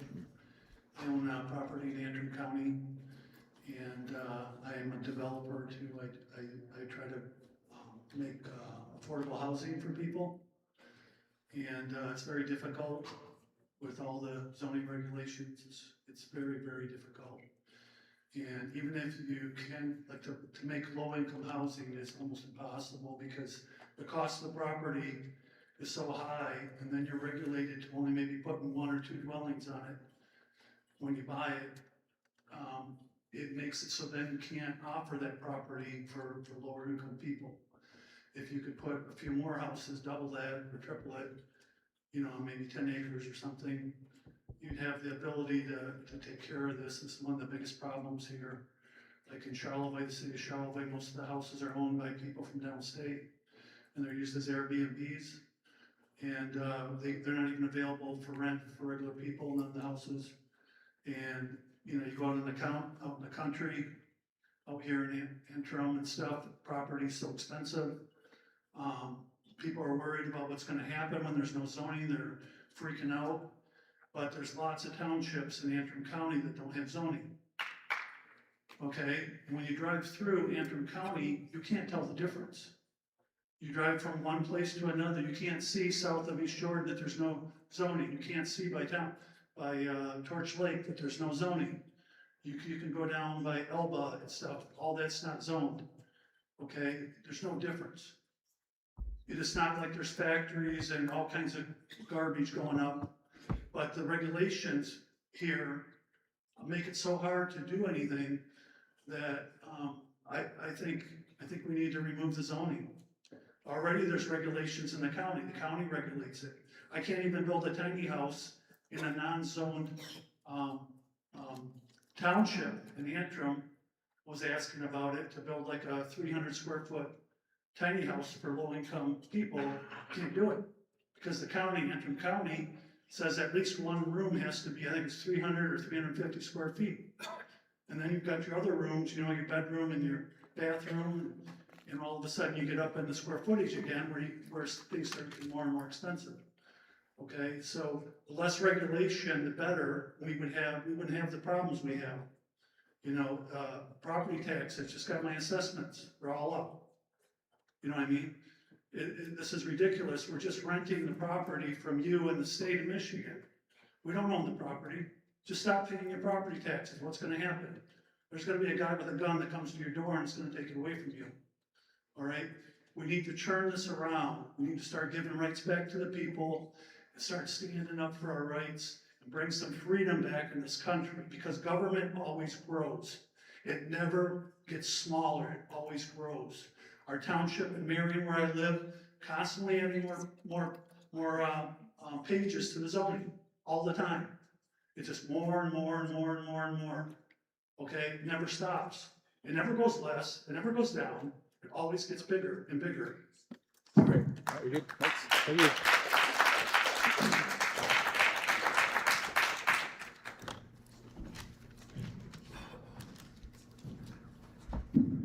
Okay,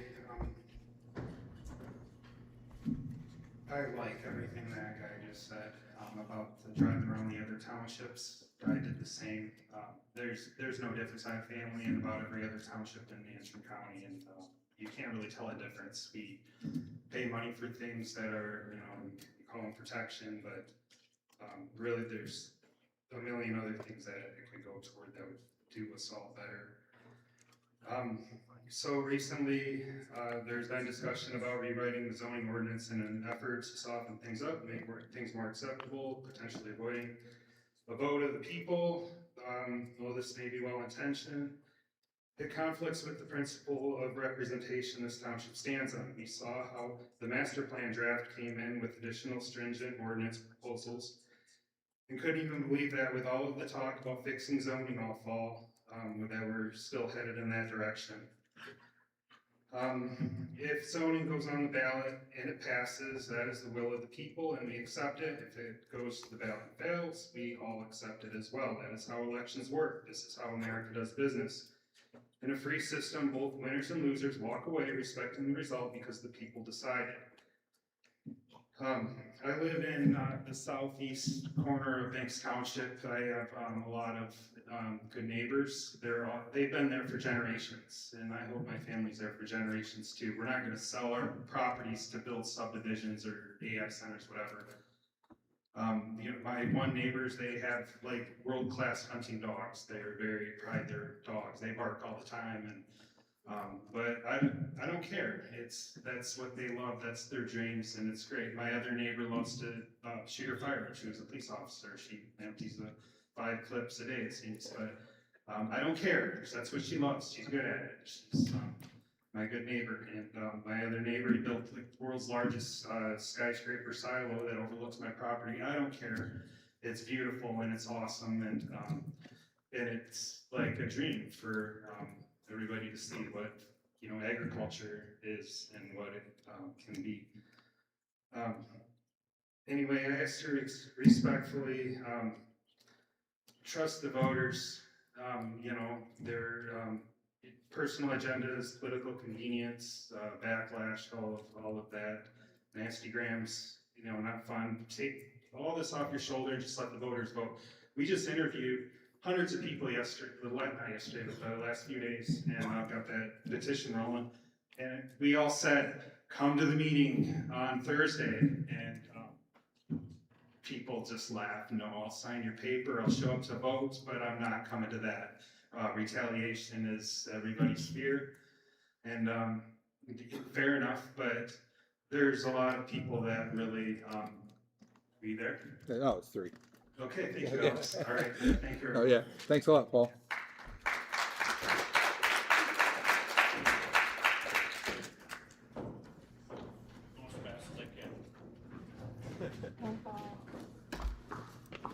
All right, I'm Jesse Anderson, Banks Township resident, taxpayer. I'm gonna keep this short and sweet. Just by looking in this room, we've had to bring it to the gymnasium to the point where we couldn't pack enough people in the town hall anymore. If that doesn't say that it's passionate for each and everybody here, it's an understatement. I don't know when the last time we had a town hall meeting in a gymnasium for Banks Township, if ever. It shows that there are enough people here that are passionate on both sides of this thing. And the burden shouldn't be on your shoulders and your shoulders alone. We trust our township to have votes to elect people in here. We trust them for that, and we should trust them for this. I would like you guys to repeal zoning in a way that it can get on the ballot. That is my sole focus, is to be able to have the township be able to have a vote. That's all I want. Thank you.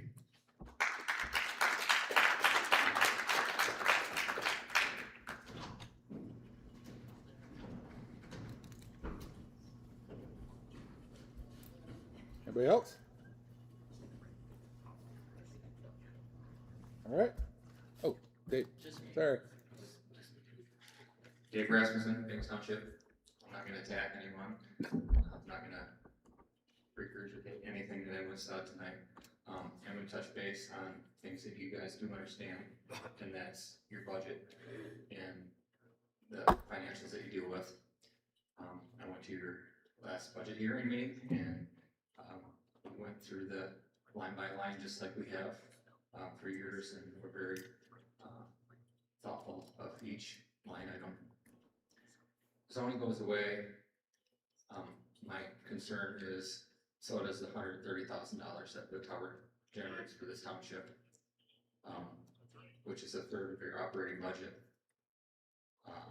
Provides a lot of things for this community that they might not even realize that they're getting. Gives us some flexibility for, you know, a fire truck purchase, or repairs at the cemetery or the township hall, or things that our normal tax dollars are not going to cover. It's been proven that property values are less in unzoned communities, which means lower tax base, which means less money. Less money from the tower, less money from taxes. How are you going to balance that budget? Raise taxes, right? No one here wants to see that happen. I've always been proud of the fact that our taxes are quite low in comparison to some of our surrounding neighborhoods, and what we can do with such a small amount of money, and being very carefully considered everything that's been faced before, previous boards and this board, as far as how can we improve our township. So again, I have lots of concerns, but a big one is, what are you going to do with a third less of your budget? That's all I can say. Thank you. Thanks, Dave.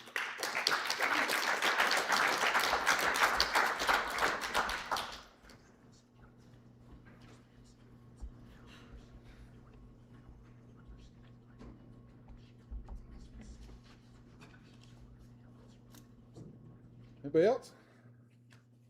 I just have a question. A gentleman said that he doubted that many of us are actual residents and or registered voters. If everyone in here could tell the truth and would just raise their hand, yes, they are a landowner and yes, they are a registered voter, I would be curious for you all to see how many of us really truly are. Are you ready?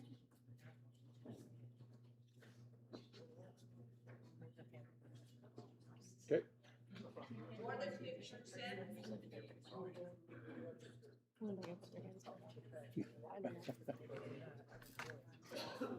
All right. Okay. Yeah, we're gonna take a quick minute. I'm gonna fill this thing up because thirsty and I'm probably about to start talking. So I'll be right back. Take a stretch for a second.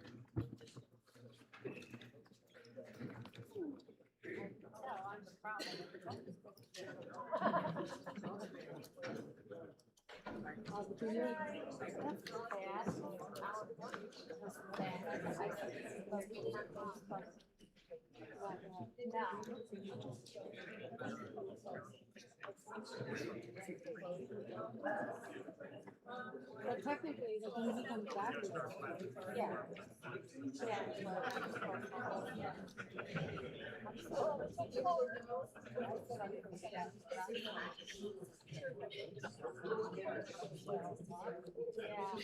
We're gonna cut that off right now.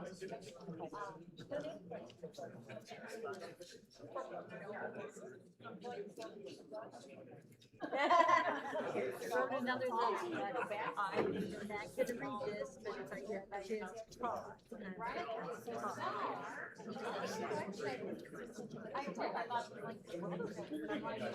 How could you even say grocery name? Specific to this. Specific to this. Oh, yeah. We have gotten. All of them, yeah. I'm not ignoring you, Patty. Specific to this. We have to announce it differently for this than he does for My sister has they bought years ago when they was cheap, they have a farm on the corner of Fremont. They have a little farmhouse, they have sheep. I meant to count when he was reading them off, because you have the list in here. And I was talking to somebody else when he started. We're gonna.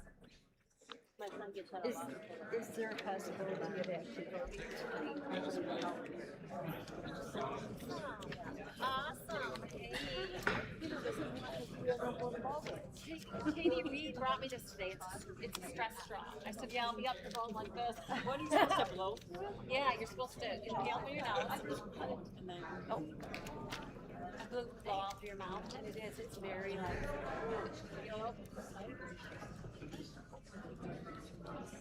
it does, yeah, literally, it just feels. I said, that will be funny if I'm not here, so going like that. Is it, are these the same thing, divided differently? So then, does it go on this? What a great Oh, everything. My driving restaurant.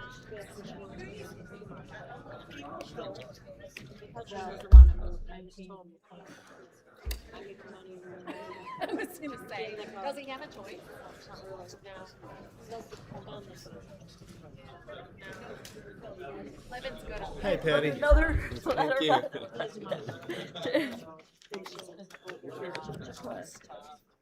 I get a little loud upstairs, Mike. Sorry about that. It's a lot more expensive. Oh, it is. Yeah, there is it's right on 31, top corner, past Menards. Yeah. Were these really cool condos, Yep. and they were like barndos. Yep, We were I like, guess I just don't know what more to say. With the living Spoken out. It's near the fairgrounds. Oh, we're talked out. Buy I one for understand him. that too. Yeah, so it's got a little, then when guests come up to stay over there. or you can charge your son whatever rent you want. I'm Dave Daniels, how are you? Hey, I'm just curious, I didn't hear my name read off on lists of letters. Did you send one for the public hearing? Well, I sent it to the board before the public hearing though, or just in general? Cause anything that is sent, like, these are specific to the public hearing. I know you sent a letter in, but yeah, but it was at the last board meeting that we put it. It just was never acknowledged at the last. At the board meetings, he doesn't have to. This, he has to acknowledge all How do I letters by know name. that everybody has? Usually, did no one reply to you when you got it, when you sent it? We got it. I can tell you we got it, because then I remember you speaking. So has it as been us. circulated? Oh yeah, when a letter comes in, it goes to the whole board. The whole board gets it. So, I don't have my phone on me, that phone with that email. But I will make a note, and tomorrow I will let you know, because you sent it before the last board meeting. Yeah, I sent it like, probably got it in person. Yeah. Yeah, so we all had it before the last board meeting. Okay, I just wanted to make sure that. And then it's in it, yep. Yep, we have. Two issues. Yep, and it's in, that letter is in a file in the office. So the way that this works though, he has to acknowledge every resident that sent in something before public hearing. Okay. Board meetings, we don't have it. They can say that we received letters. Then he put it in the walk and say, who sent in a letter, I can say. But it wouldn't be listed in, I mean, that's what this special meeting is for, right? Right, but your letter, the way you sent your letter.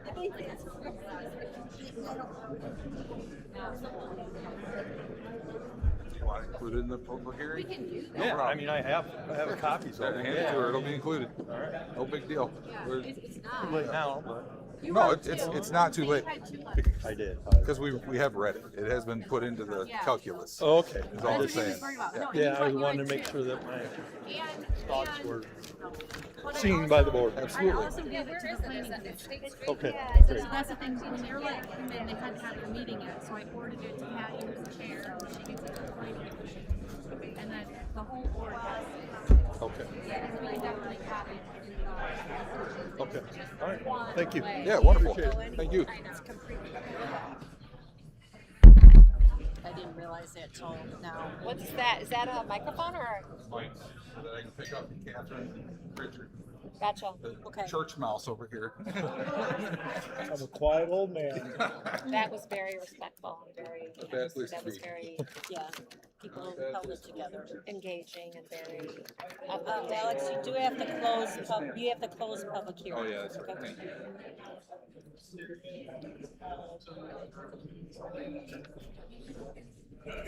I don't wanna do this next part.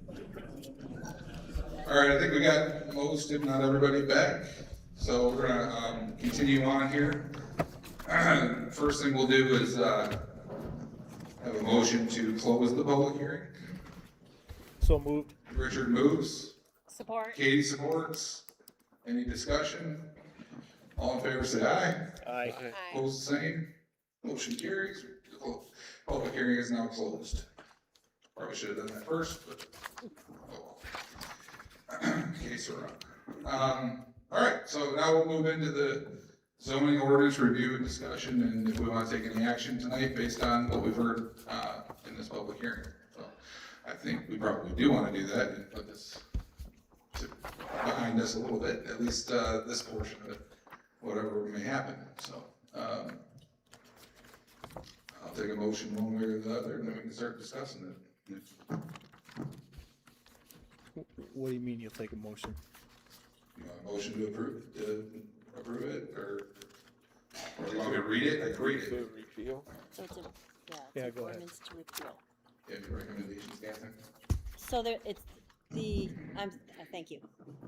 So the proposed ordinance is an ordinance to repeal. So if you made a motion to approve the ordinance, that would be to repeal. Okay, if you made a motion to reject the ordinance or not accept it, that would be to retain zoning, Okay. as it exists now. Okay, thanks.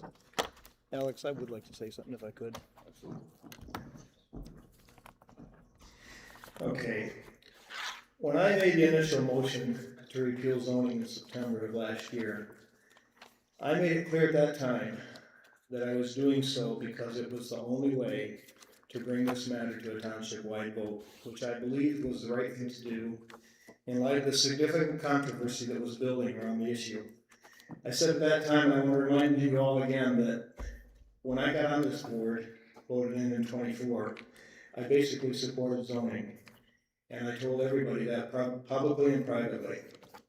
But what I saw in my first year on the board started to change my thinking some.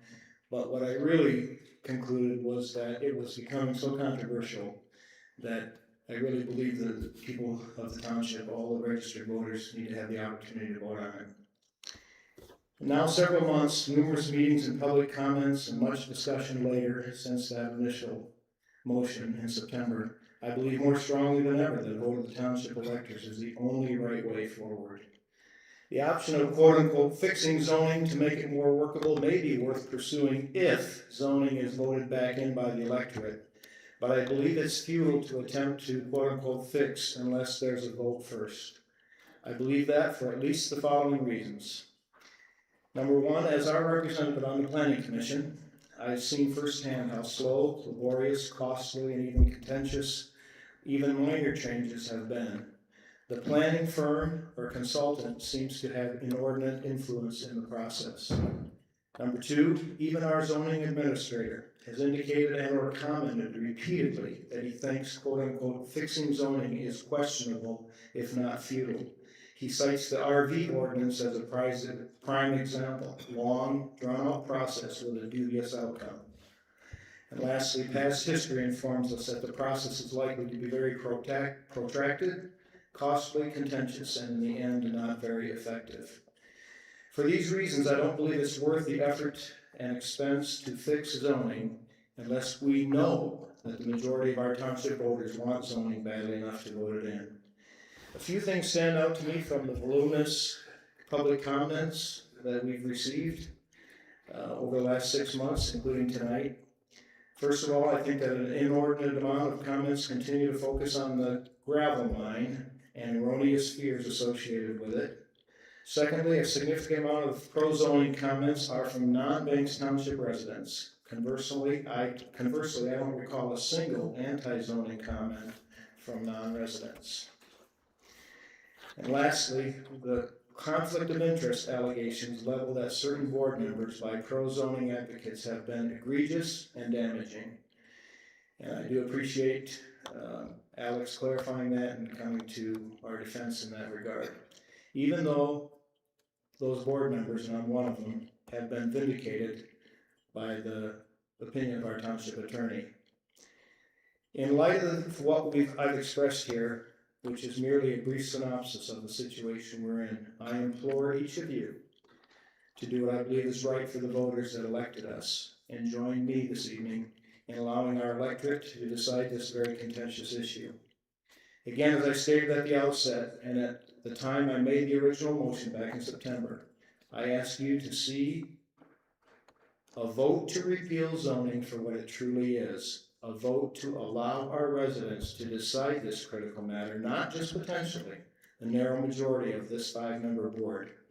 I believe this is the only way to bring unity back to our divided township. And with that said, I would like to make the motion that we repeal zoning.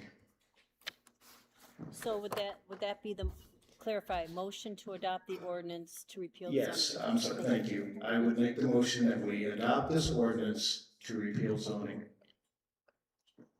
I'll support that. Do you want to have discussion? All right, we got motion and support. You're up. I'm up. So I'd like to tell you a story about zoning in Banks Township. I've been involved in zoning for decades in Banks Township, but this is a personal story. You probably heard that I'm in the process of building a silo. Now, a silo on a farm is really a thing of the past. It's like nostalgia. There's no modern farmer has built a silo in the last 40 years. However, this time, someone came up with a silo that is bigger, faster, and cheaper than ever before. In fact, this one is so huge, it's never before been attempted. If this silo is built and works, it will be the largest 4-inch silo in the world. It may go into the Guinness Book of World Records in Banks Township. Now, the only reason that this is possible is because I'm not subject to zoning. If I had to follow the zoning ordinance, it would not be allowable in Banks Township. In Michigan, we have the Right to Farm Act. The Right to Farm Act supersedes local zoning. This silo and many buildings and activities carried out on farms in Banks Township are not subject to the zoning ordinance. A business has a lot more potential to survive if it does not have to be burdened by government regulations. I would like to give this kind of opportunity to others in Banks Township and see great things happen here. So you can understand that this attempt to repeal zoning is not about me. It's about opportunity for my constituents who elected me to this office. Zoning regulations have a cost to the community. The cost in the budget and in taxes has already been mentioned in previous meetings, but there's much greater cost than just taxes. It is lost opportunity. I've personally seen losses to our community. These are not hypothetical, these are real. I can document them if you would like. I recall specific incidences of attempts to invest in Banks Township. A welding shop was established in the township. Zoning requirements were not initially met, and then later enforced by the township. The business found the requirements too burdensome and sold the property and moved his business to a neighboring township a few miles away. An application was made to build a motel in Banks Township along the US 31 corridor. The applicant attended some planning commission meetings and began sharing plans and answering questions and adhering to requirements. After several months with some delays, the project was abandoned due to the excessive zoning ordinance requirements. A new church was forming in the area and was exploring various properties in which to build.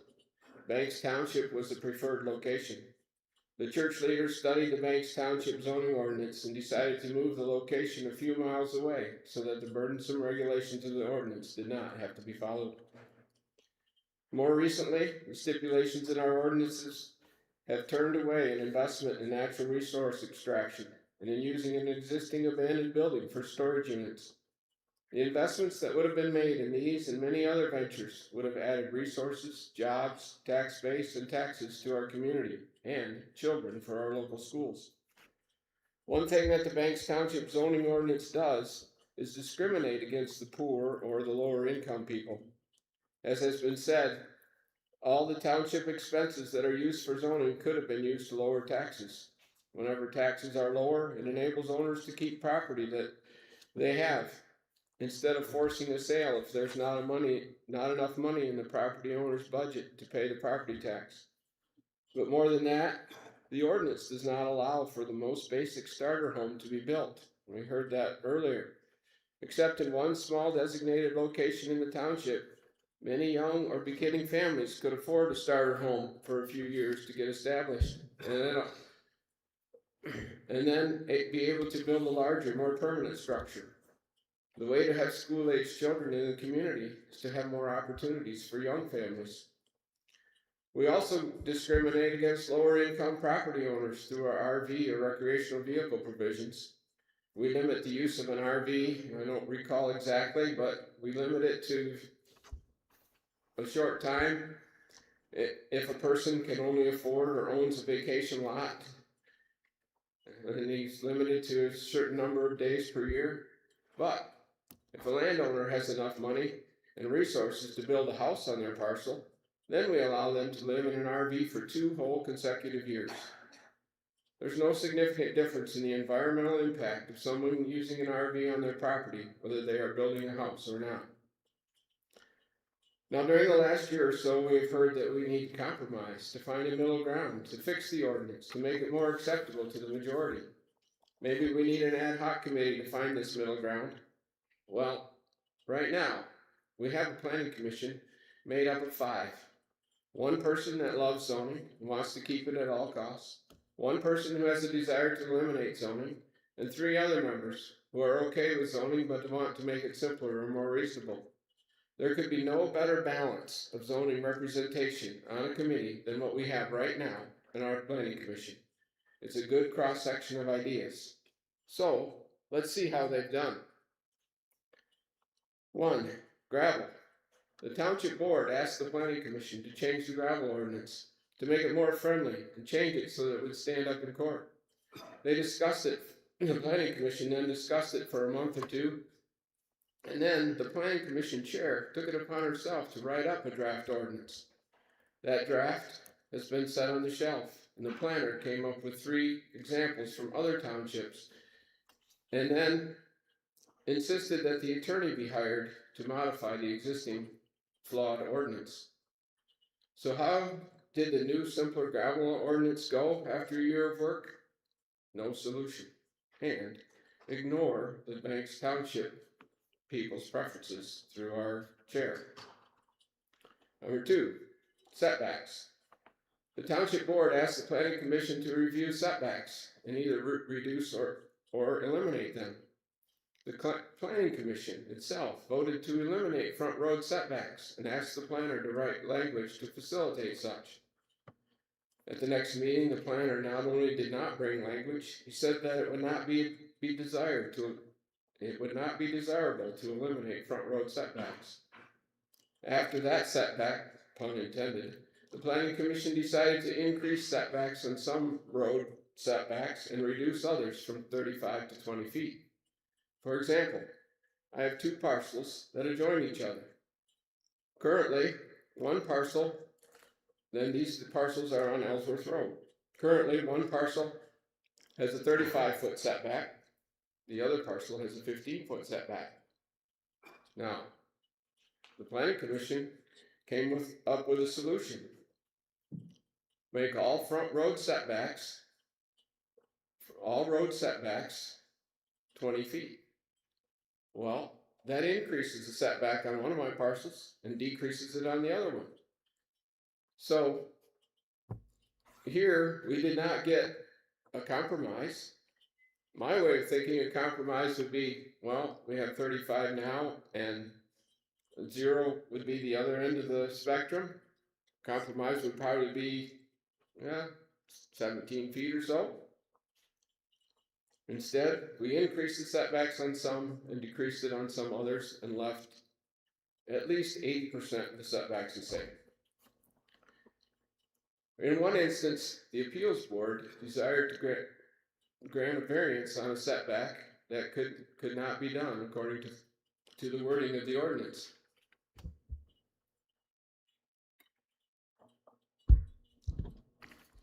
"100% of the members of the appeals board thought that the property owner should be able to reduce the setback to build their addition or whatever they wanted to build. However, the Planning Commission did not take that into account in setting their setback to 20 feet. So the result did not translate into any reduction of regulation to allow a similar request next time. Multifamily dwellings. The Township Board passed a motion asking the Planning Commission to allow multifamily dwellings in the township. The Planning Commission then passed a motion to have the planner draft language to allow multifamily dwellings. The planner came back to the next meeting without draft language and said that we do not want to allow multifamily dwellings, but we could allow 2-family dwellings in some areas. Then at a subsequent meeting, the planner came with draft language to allow 2-family dwellings in some parts of the township. My point in these examples is to show that it is almost impossible to simplify or compromise or significantly reduce regulation through a committee. Whenever a government body has power over broad decisions, the body develops a thought process that is, we know best and we need to keep control over those below us. The reality is that if a property owner has rights, then the property owner also has responsibilities to use and care for that property. This brings me to where we are today. We have heard from a large number of constituents on the zoning issue. We brought the issue into the public spotlight. The people have educated themselves on the issue, and it is our job as elected officials to listen to the people. This is no longer about my personal opinion or any one of our personal opinions or desires regarding township zoning. We have this opportunity to let the people decide this issue. Tonight's decision has changed from a decision on whether to repeal zoning to a decision to let the people vote on it and determine their own future. And based on your public comments, my position has changed. I came in a year, I was at a year ago that the township board should repeal zoning. Now, hearing all of you and all of your concerns, it is not the township board's responsibility, it is your responsibility to determine what you want as rules for this township, whether you want zoning or not. In fact, I believe that everyone on this board, if we do not vote to let you make the decision, because for whatever reason, maybe we're too proud of ourselves, egotistical, or whatever the reason may be, then we should not be here because you put us here. You made that decision.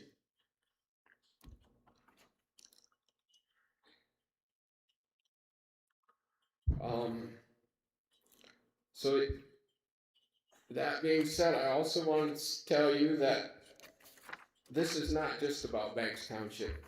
This is a statewide issue in many other places. I'm under the understanding that right now there's a bill being drafted in the House of Representatives of Michigan that will repeal the Zoning and Enabling Act. And so our legislators are talking about this. We got a notice from Michigan Townships Association that says there are 4 bills introduced impacting township. 1 prohibits local ordinances from requiring a minimum parcel or lot size greater than 1,500 square feet for detached single-family residence. 2 prohibits a minimum parcel size greater than 1,500 square feet for detached single-family residence where the parcel is accessible and will be served by public water and public sewer. 3, it creates a 60-day decision shot clock after receipt of an application by a local unit of government, even an incomplete application. And 4, it creates a statewide definition of duplex, mandates that duplex are a permitted use in any district where single-family residences are allowed, and not subject to any procedures different from a single-family residence. Setbacks. It mandates setback requirements at 15 feet or less from the front property line and 5 feet from the sides and rear for dwellings or outbuildings if the local unit of government is located in whole or in part within a metropolitan statistical area. So while these will not all affect Banks Township, it just tells you that this is an issue that is not just here, it's all over the state.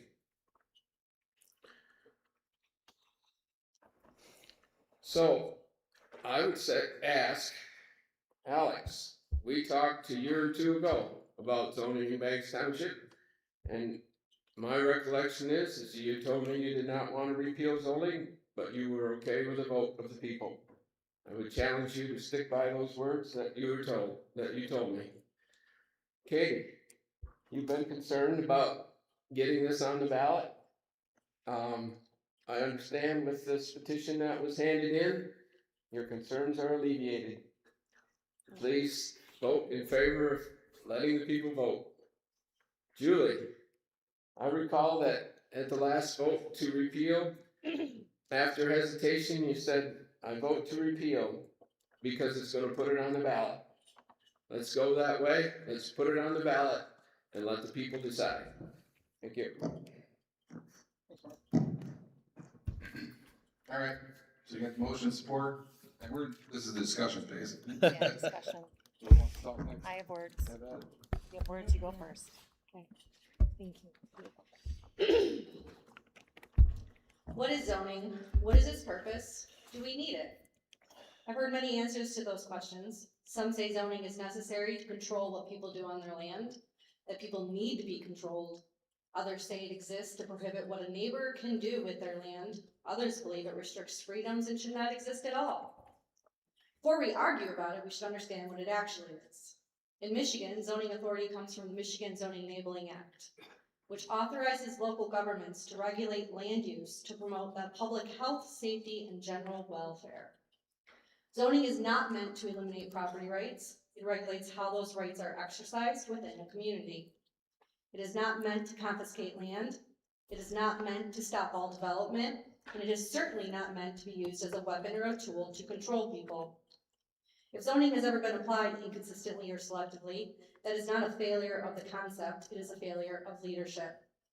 Rules must apply equally to everyone, no favoritism, no punishment, no personal agendas. Before I ran for office, I will admit, I did not have strong opinions about zoning. What I care about most is how we treat one another. I care that neighbors respect neighbors. I care that decisions are made fairly and transparently. Over the past months, I have listened. I have read the ordinances. I've asked questions. I've reviewed past files. I wanted to understand before reacting. What I have learned is this: people on both sides care deeply. Some want protection for the farmland and rural character.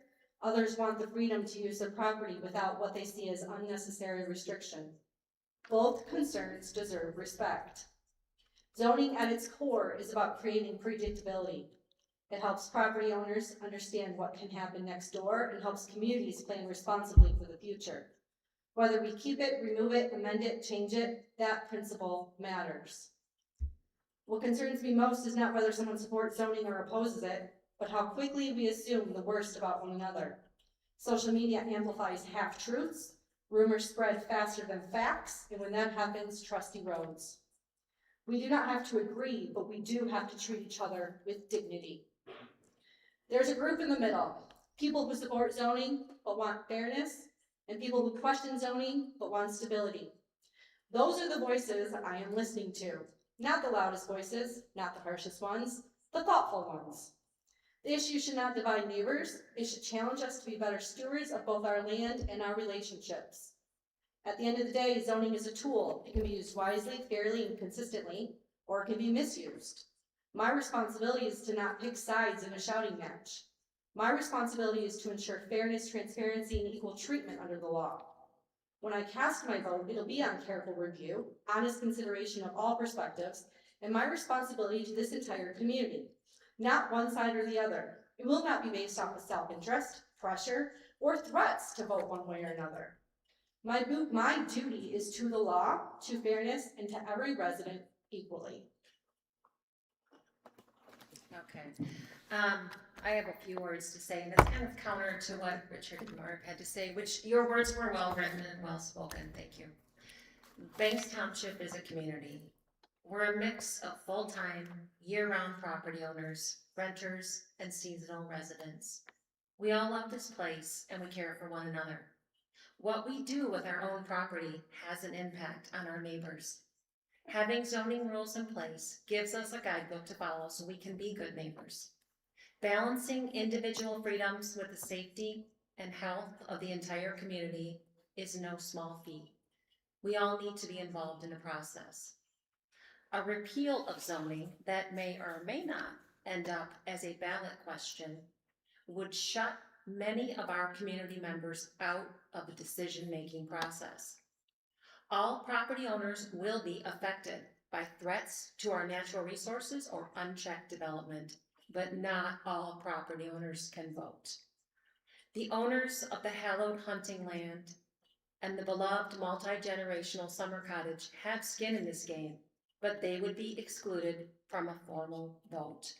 Their tax dollars support the local schools at a higher rate than we do, but they would have no voice. The entire village of Ellsworth, which is the heart of our little community, would be locked out of the vote.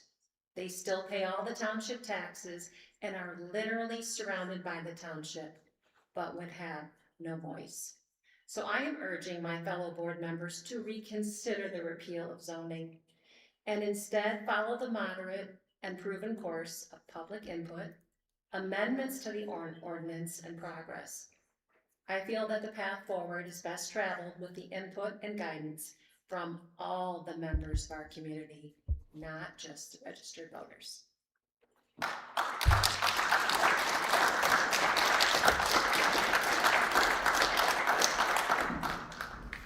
All right, I didn't prepare any remarks. so you guys are all gonna get it from the hip tonight. But, yeah, I think there's, again, I said this earlier tonight, there's a lot of good things on both sides. I will tell you that, ask my wife, ask my parents, ask my kids, I would bet significant money that no one has thought about zoning more than me, especially in the last 6 months, but even beyond that. I've been in this for 5 years, and trust me, the zoning administrator and I talk constantly about different issues and what's the best solution to get people remediation.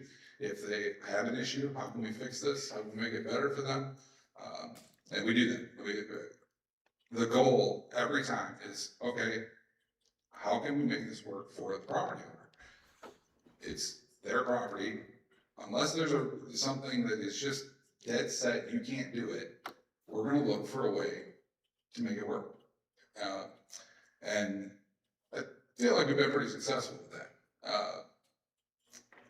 There are specific examples that I can bring up. And we work very hard to do our best by everybody in the township. A lot of times you end up in neighbor disputes. That is an honest fact. Or if you've said it before, that's a big problem with zoning, is it ends up being neighbor on neighbor and you end up in the middle of it. And I certainly have been in that. So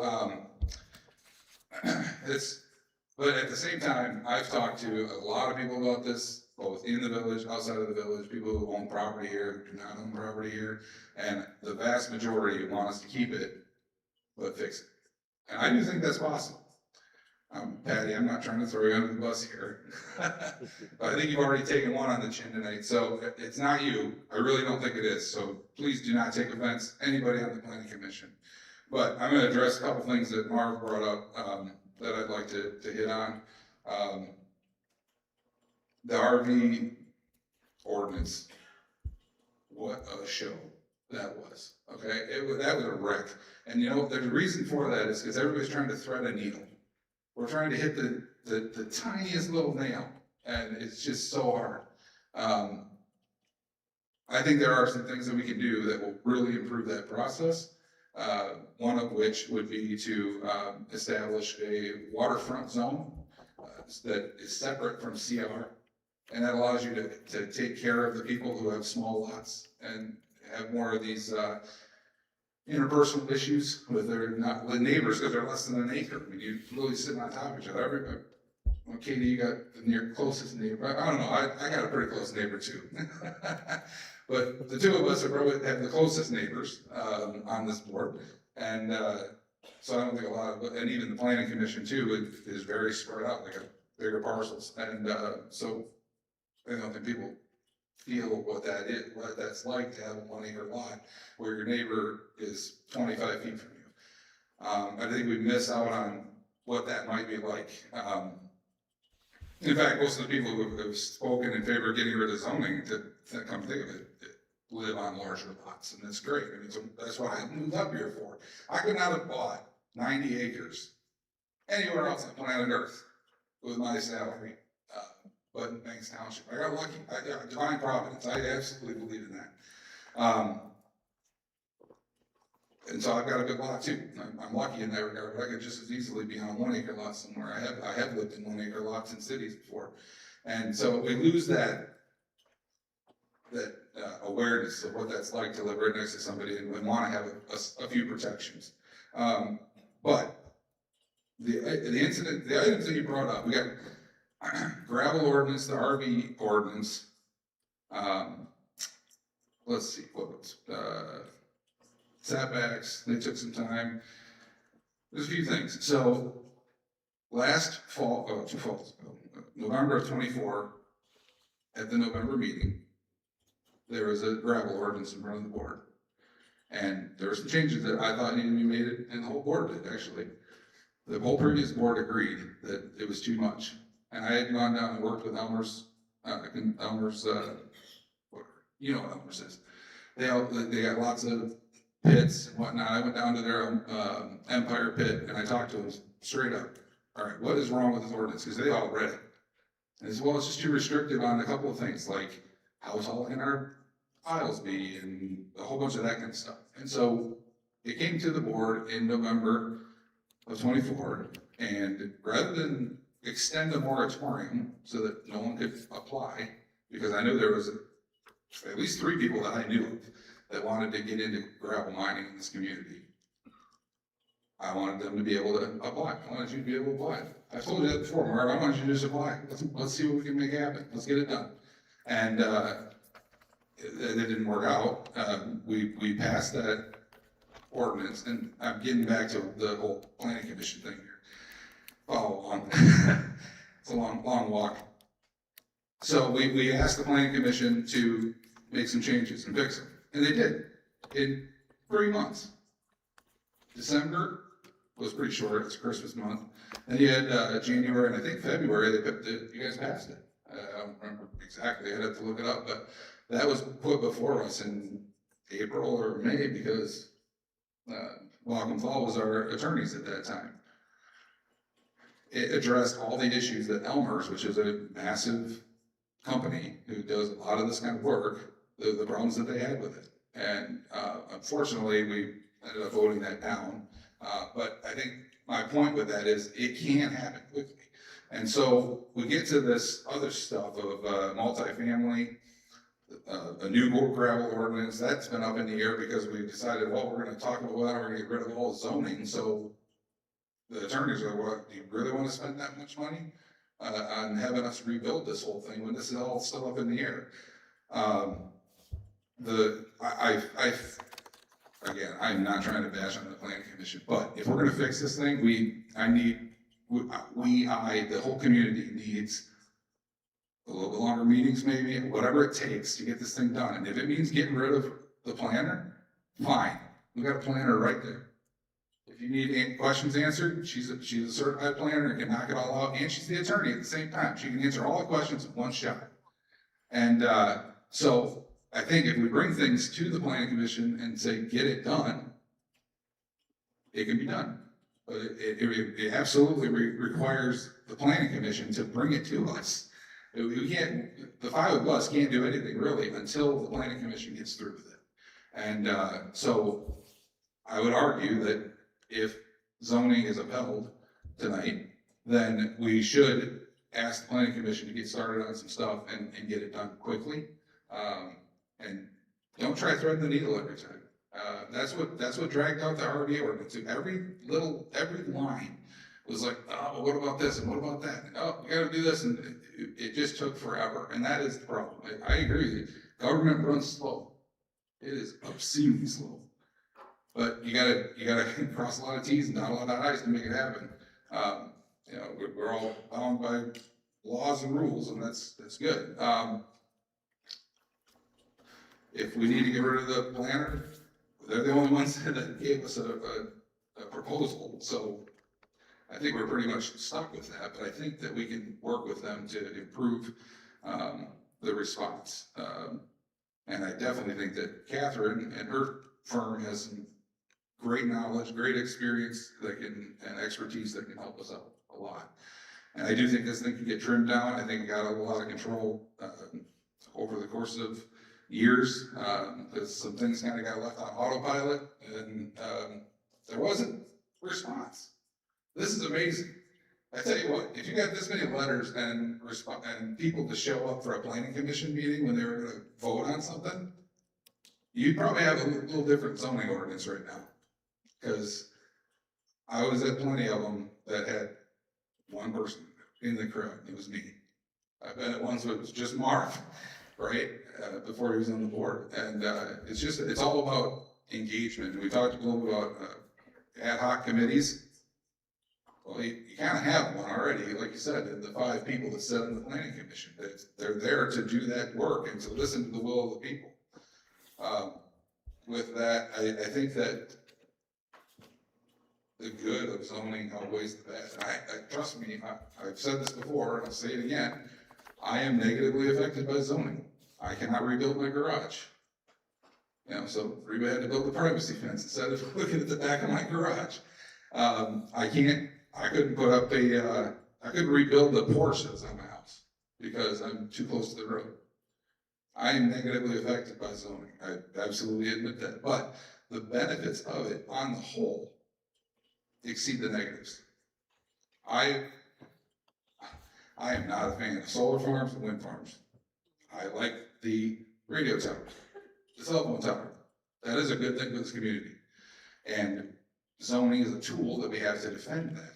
That doesn't mean somebody couldn't do it. Like, they're big companies, they'll probably find a way to get around it. But it is a hurdle for those people to jump over. And when you have large companies with big attorneys, big money, and they see an open piece of land and say, well, I just get that one, I don't have to do anything.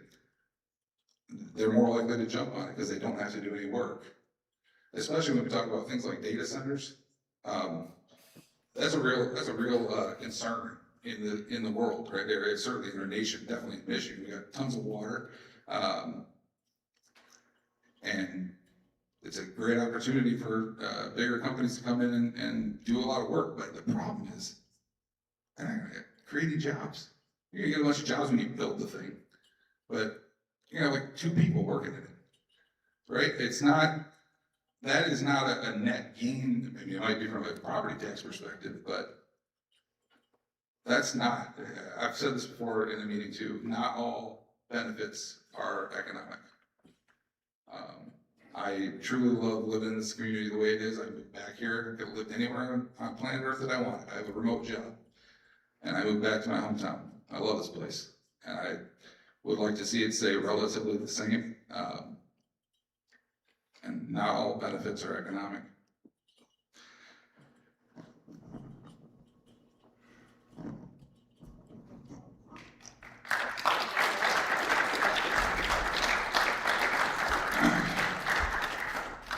All right, so it sounds like everybody's good. Nobody wants to tell me I'm bad. Can you explain the So vote again? just remember, a yes vote would be to adopt the ordinance to repeal. Okay, so yes vote is repeal, a no vote, do not repeal, keep zoning.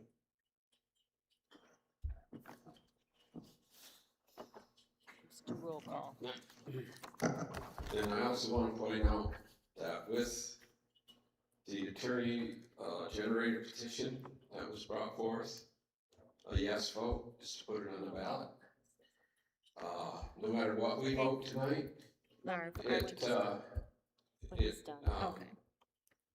zoning will not be repealed immediately. Zoning, if the vote to repeal tonight is passed, then there's at least 8 days before anything happens. Zoning is not repealed tonight. And since there's a signed petition or another petition, if this one is determined not good enough, there would be, someone would only have to file an intent to a referendum, and they would have, I believe, 30 days to get signatures, and then it would go on the ballot. And to me, that's the goal for tonight, is to get it on the ballot.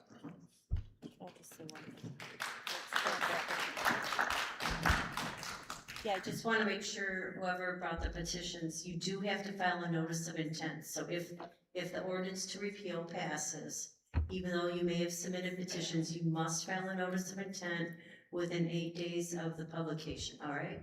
So the petitions alone are not enough. I just want to make sure that was clear. Thank you.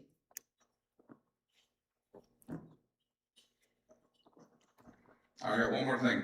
Thanks for talking to me.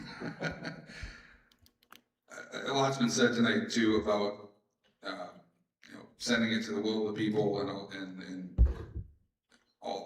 the democracy that we live in. But I just remind everybody, we live in a representative republic, and while some things do go to a ballot, not all things do, and not all good things go to a ballot. These are not equivalents, so please don't misunderstand me. But 4 years ago, 2022, we had 3 ballots on the Michigan, or 3 things on the Michigan ballot. One was abortion, one was early voting and term limits, and the other one I can't recall what the third one was because wasn't as big a deal to me personally. Just because a loud majority, or not even a loud majority, a loud group of people want something on the ballot doesn't necessarily make it a good thing. But we have a lot of, we can look outwardly down the road. My job as an elected person here in this community is to look at issues from all sides and see what the best plan forward is for the community and vote in that regard. You guys can slay me for that one if you want, but that's how I take this job. I listen to people, and I truly think that I should do what is best for everybody in the long range view. And just because something's not going to go on the ballot, maybe, or it does, I don't know, doesn't necessarily mean that everything's a problem and we can fix it. I really think we can fix it. So with that, unless somebody else ever say something after that goodness that I probably just buried myself with, that's fine. We'll have the vote. Julie? No. Katie? No. Richard? Yes. Yes. And I will vote no.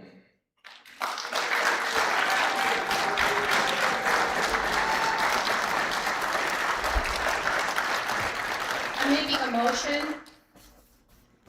We're gonna pick 4 ordinances to send to the planning commission following this meeting. They have 6 months to bring it back to us. 6 months. If it is not done in 6 months, I don't wanna end up back here, okay? Just want the job done. Tyler's had a lot of really great ideas. I know Patty has a lot of great ideas. Work together, make it work. We're working with Catherine on all this. We're not working with the planner. So as the board, I would like to decide, because I've asked people to come forward. One person came forward to say something they want to change, which was the propane tank. That's it. In all this time, one person. So I have a list, and I know that other people have a list. So I can say 4 things. One for sure is the gravel ordinance. That's not included in the 6-month window. I was told that will take longer. So we can pick 4 things that are relatively easy to show people that we can do this. We can fix this. We can change this. So that's my motion. What exactly was the motion? 4 things. 4 things to the planning commission. And we're gonna pick the 4 things? We're gonna pick put the them 4 in a things. motion? We're gonna pick the 4 things. I can pick them. Does the board wanna help pick them? Tonight, I need to think about it. How about we say, You were worried I'd have to think about it? Yeah.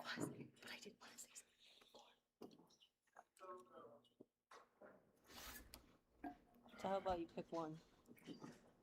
1 of 4. Gravel. Gravel. Gravel. That's the easiest. I'd like to see a lot of things, ADUs specifically comes to mind, get moved from a special use permit to permitted, and so I think we should look at that and figure out what can be moved into a just permitted use. If you meet these qualifications, you can build it. There's no reason that gravel cannot be done in 6 months. We have a planning commission chair that wrote up a draft ordinance that can be tweaked in 6 months. Oh, if that's, I think I'm done. You might have bumped the mute button. Okay. So if that takes an amendment, I'll propose an amendment that gravel also is on there at 6 months. And then I would add RV. Gravel, permitted use. Yeah, I go with the RV use too.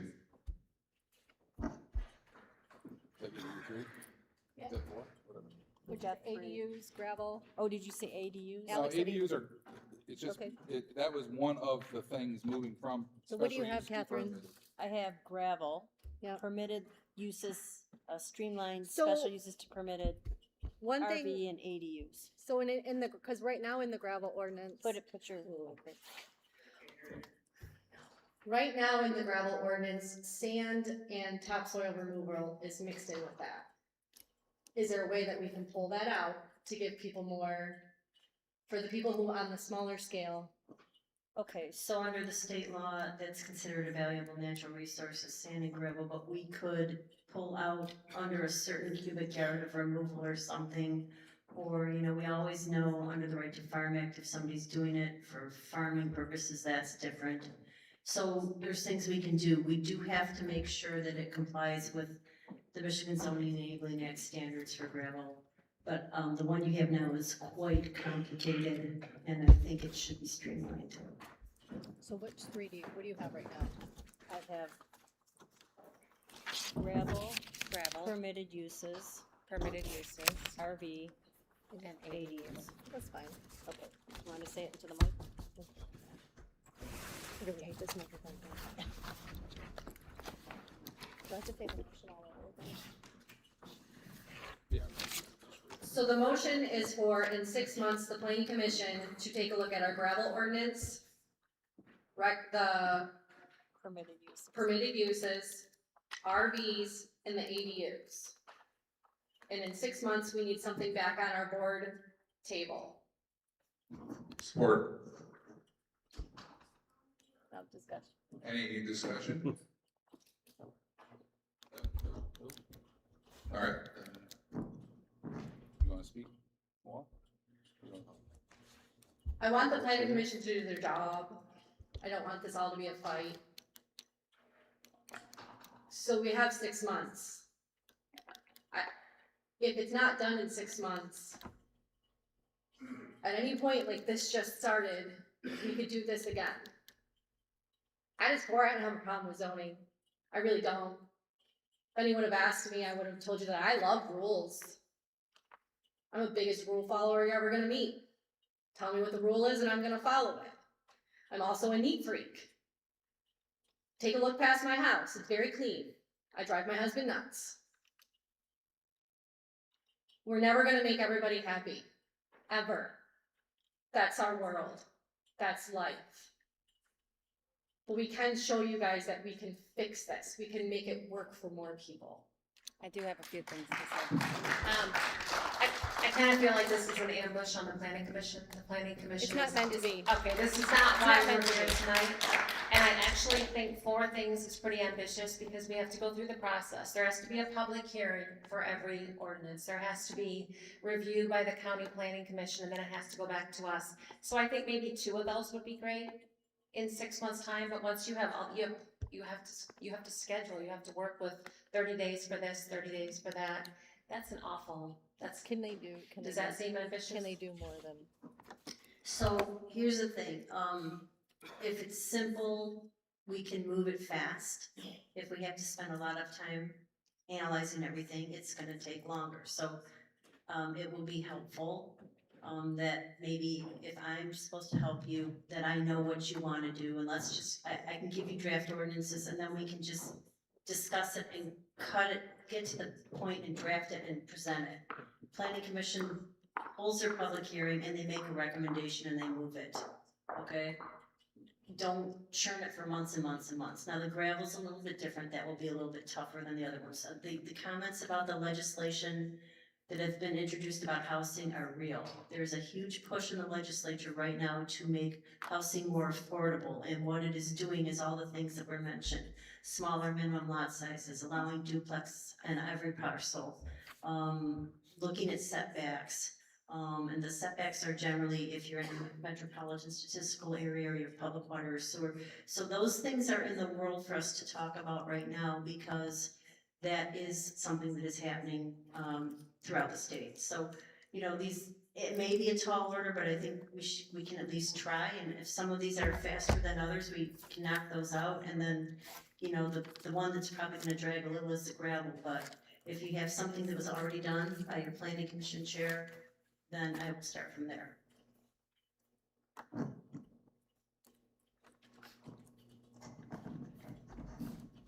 Having been on the planning commission for many years, all of these things can be done simultaneously. Yes, it may mean that some of the meetings will be a little bit longer, but It isn't like you have to do one and then the other and then the other. It can all be done together.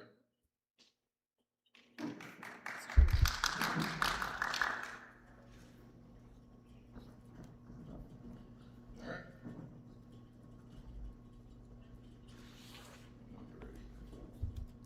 Ready to vote.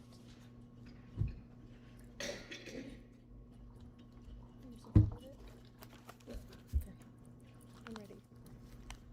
Alright, let's roll call it. Richard? Yes. Marv? Yes. Julie? Yes. Yes. Yes, too. Alright, that motion carries. Anything else? that you guys- I would like to ask, Catherine, I'm kind of putting her on the spot. So we've taken the vote tonight. Can this be revisited? What does the scenario look like if the vote comes back on zoning? So the vote to adopt the ordinance failed. I don't know if you follow Robert's Rules of Order or what you exactly apply, so. Generally speaking. Pardon? Generally Roughly. speaking, but we don't have a Generally policy on it. Okay. Generally, you don't bring back this question again, it's not brought up again. If you follow Robert's Rules of Order, there's an ability at the next meeting, and I forget the exact term, if it's rescind or, I'd have to look it up. That would be a possibility.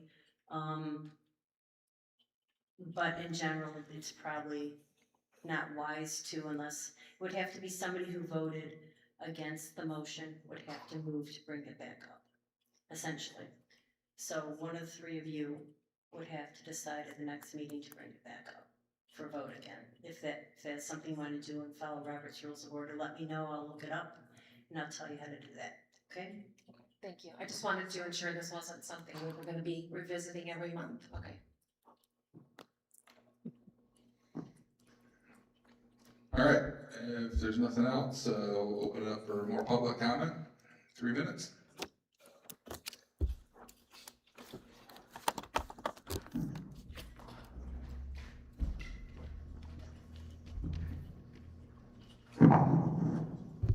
Hello, Don King. I live in Banks Township, and I want to look around at all my neighbors. I'm so excited to see so much enthusiasm about the whole governmental process that took place here tonight.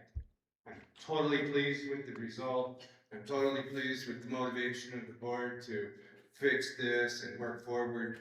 Marv, thank you so much for your comment, and we can make a lot of progress and make it happen sooner, because what I have learned in this is how slow things go, and we can do better. And I also invite all my neighbors to continue participating in the planning commission so that these things can happen. Y'all got pretty faces. I can't wait to see you again. Thank you all.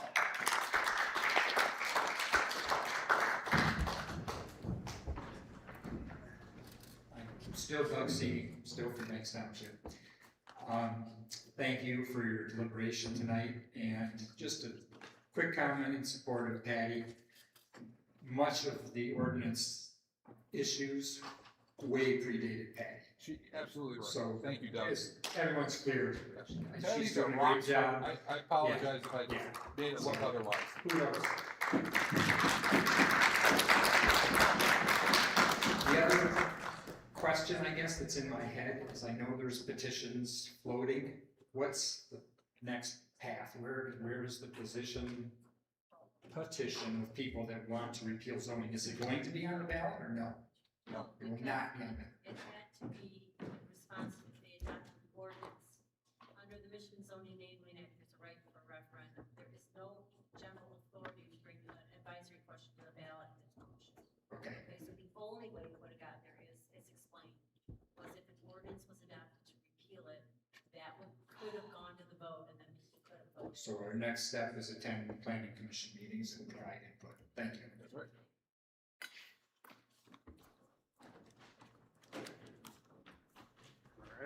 All right. Well, thank you for all who stuck up for us mechanics. Good to see some reform coming into Banks Township. We need that. That's how to work together, and that's good. I respect that. gonna say, the reason I'm here now is, you and Curtis, I love you guys, I grew up with you guys, we're friends, we're your neighbors. You come up on my brother's property, he doesn't know, he's just repairing his home, correcting his home from environmental damage, mold and mildew. He didn't know, you could have handled it differently. And I hope that this never happens again to any other property owner. You could have said, Pat, get your ass down to the township and fill out a permit.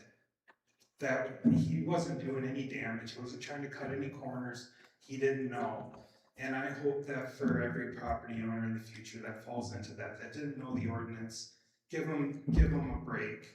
That nobody's trying to cheat with $25 or, for him because of setbacks and non-compliance zone, $450, but worth not having to go through the hell of being here. So glad to see reforms and hope that we'll all come together. So thank you all.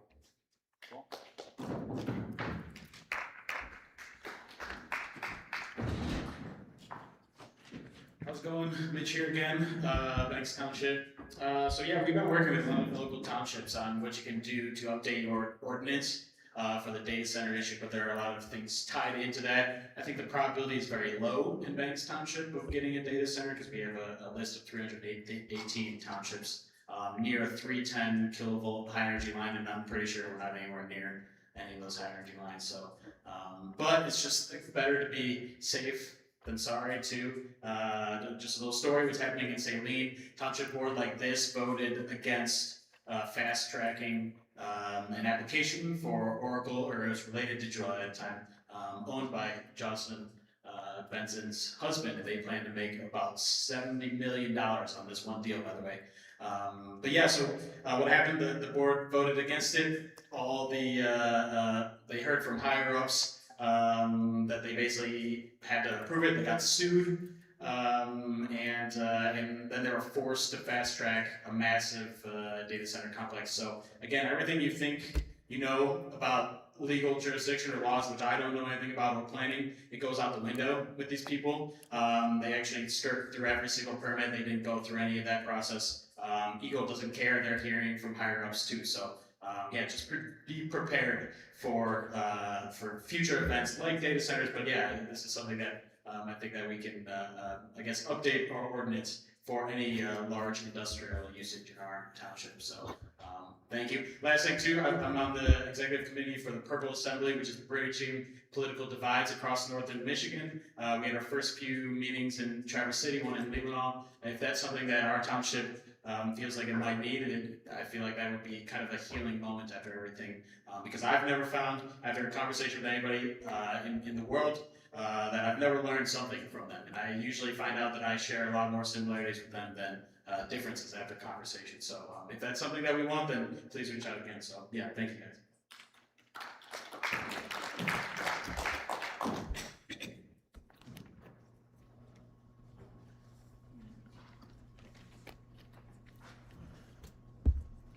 My last chance to talk. You guys have heard everything I've had to say for the last year, and I think that you've taken it all to heart, and I appreciate the vote tonight, and I'm glad that you stood up for all of our residents, even the ones that don't live here currently, maybe want to live here. I'm proud to live here. Thank you again for your vote tonight.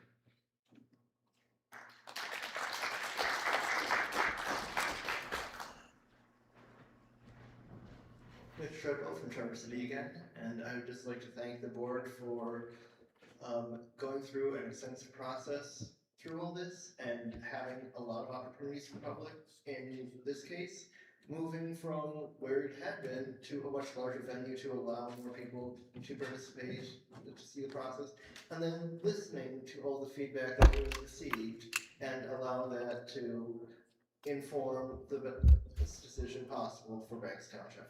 Thank you.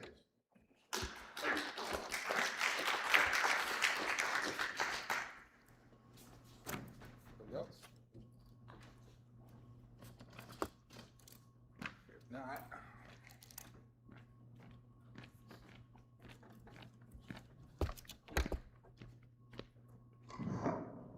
You guys have anything to say? Anything else? Richard? I guess I'd like to let everybody know in the community that's left here and the board especially that obviously I was disappointed because we been pretty passionately that the best way to resolve it would be to have people going on it, but I am encouraged that I think all this process that we've gone through that's been pretty painful has brought us to a place where I'm hopeful that we will not achieve everything that I was hoping for, but I think that we can encourage even the thing that we all agreed on to try to move some changes forward as quickly as possible. It's a positive thing, so I appreciate everybody's work on this. All right, anybody else have word comment? Okay. I just want to reiterate one more time, in case you guys haven't heard this before, I don't like the characterization of how that went down for that deck. I can't prove it, right? But my dad and I were both there and tried to help Pat get his deck put up, and it was already up. Tried to deal with it as best we possibly could. There is something called the non-conforming use. There's another thing that maybe, you know, if we can look at that. There was no wiggle room. I can't just say, well, you know, that you didn't know, so I guess let it go. It's not an option. We had to go through the process, and he was successful in his appeal to the Zoning Board of Appeals. And again, I mean, I'll just say I worked through that with him and his brother-in-law Jesse to find a way to work through that with the ZBA. And then kind of the same thing, you know, Richard's been dragged pretty hard too, thinking that he's running this multi-family deal. It's not even his, it's his boys. It's a whole other LLC that owns it. It's not Richard's fault. Things change over time, and we looked through the ordinance and we got it done. And it can be done, and just not real well about how either the ZA, who is my dad, admittedly, or me were portrayed in that. So I just want to put our side out there for that. But with that, we are adjourned. You all have a good night. Thank you for coming. Get home safe. God bless.